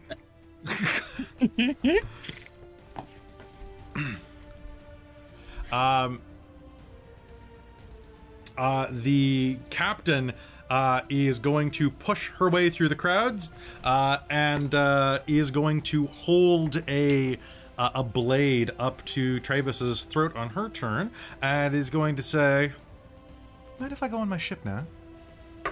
And make an intimidation. Holy God! And is going to make a 20+ intimidation roll. I'll take it. That is, what is her persuasion? It's gotta have, I'll say that's a 23. Hey, you can have it. I give. Mulj, it's your turn. What do you do? I think Mulj's finishing climbing up the side of the ship with Tana and is going to put Tana down. And is gonna look around and see, I guess there's no one attacking us on this ship. I'm not really good at ranged. Francis has got the ballistics covered. I think Mulj's just gonna look around and then shrug and take a seat on like some crate or something. Sounds great. There's a barrel nearby, and totally. as climb up on that. As you climb up on the barrel, Captain Sartell will turn and say, "All right, everyone on the boats. I believe we have room for 60. No more, no less." She glances over at Travis, who's still pinned, and he kind of gives a, "Please." The rest of the thugs, seeing their boss defeated, are going to just put their hands up, and are going to be left to the crowd as she turns. What are all of you doing? Reloading I'm gonna follow her onto the boat. Have any of you been on ships before? No. Of course. So, sort of. Sort of. Batten down hatches, get everyone under deck. We're making way immediately before this damn town falls into the ocean. Yes, sir. Okay. Ahoy. Yes, I'd like to hear that one. It's been a while. And with that, you all begin to take your place on the boats. Wrek, what are you doing?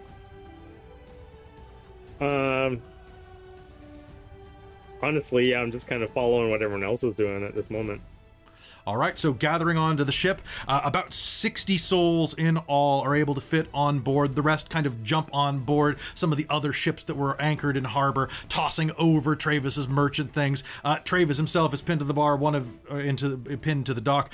One of his thugs tries to pry it clear and goes, "I'm sorry, boss, it's just stuck. I can't lose my leg.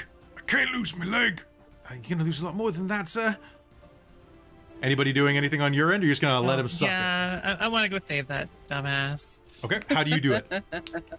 Oh, I mean, she has literally a dagger. This is gonna be the worst experience in this man's life. But she's gonna go try to cut his leg off. No! Before she's gonna pull it first. She's- She can't pull it out. Can She's I- not very good at this. She's gonna go, well, time to cut your leg off. What?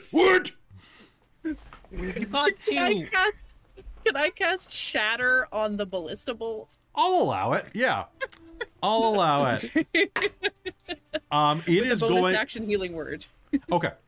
So he's going. You're going to go over and go, "Well, I guess we're going to have to cut it off with your dagger," and You've got two. the sea will rumble with the might of the god Dempsey's, and the ballista bolt will explode, and he's going to go, "Oh, mother, and just collapse on top guess of you. you. Still have to. Oh no, Tana is like mangled and super injured at this point. So they're gonna try to drag him towards a ship, probably not ours. Is this guy's dog? Some of the thugs will grab him off of you and go, "Thanks very much." He's actually not that bad of a sort, really. He tips well, gives bonuses around the holidays. Of course. Maybe ask for a raise. Oh, you ain't kidding. I'm gonna ask for the biggest raise possible, one of the thugs says, and sachets off towards the ship. I didn't mean it like that, he shouts back over his shoulder.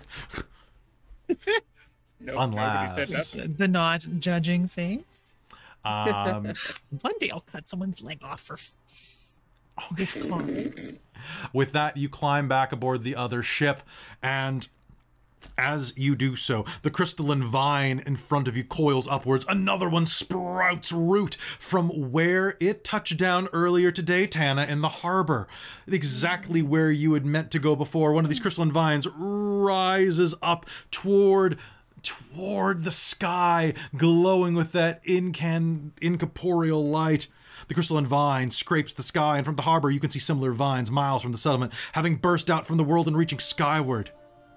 As you board the ship, the Moon Dancer, it begins to set sail, the sails pulling you out into the ocean, dodging around these vines. As it does, clearing the harbor way, Captain Sartell stamps her boot hard on the deck and shouts downward, "Flapjack!" she yells, "Take us up!"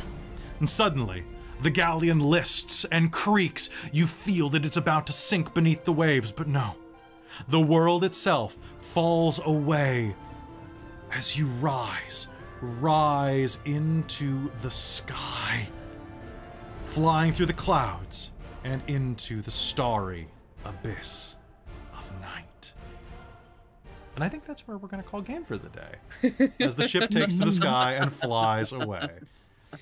Woo! Amazing. Debsy's not gonna like this one. Oh no.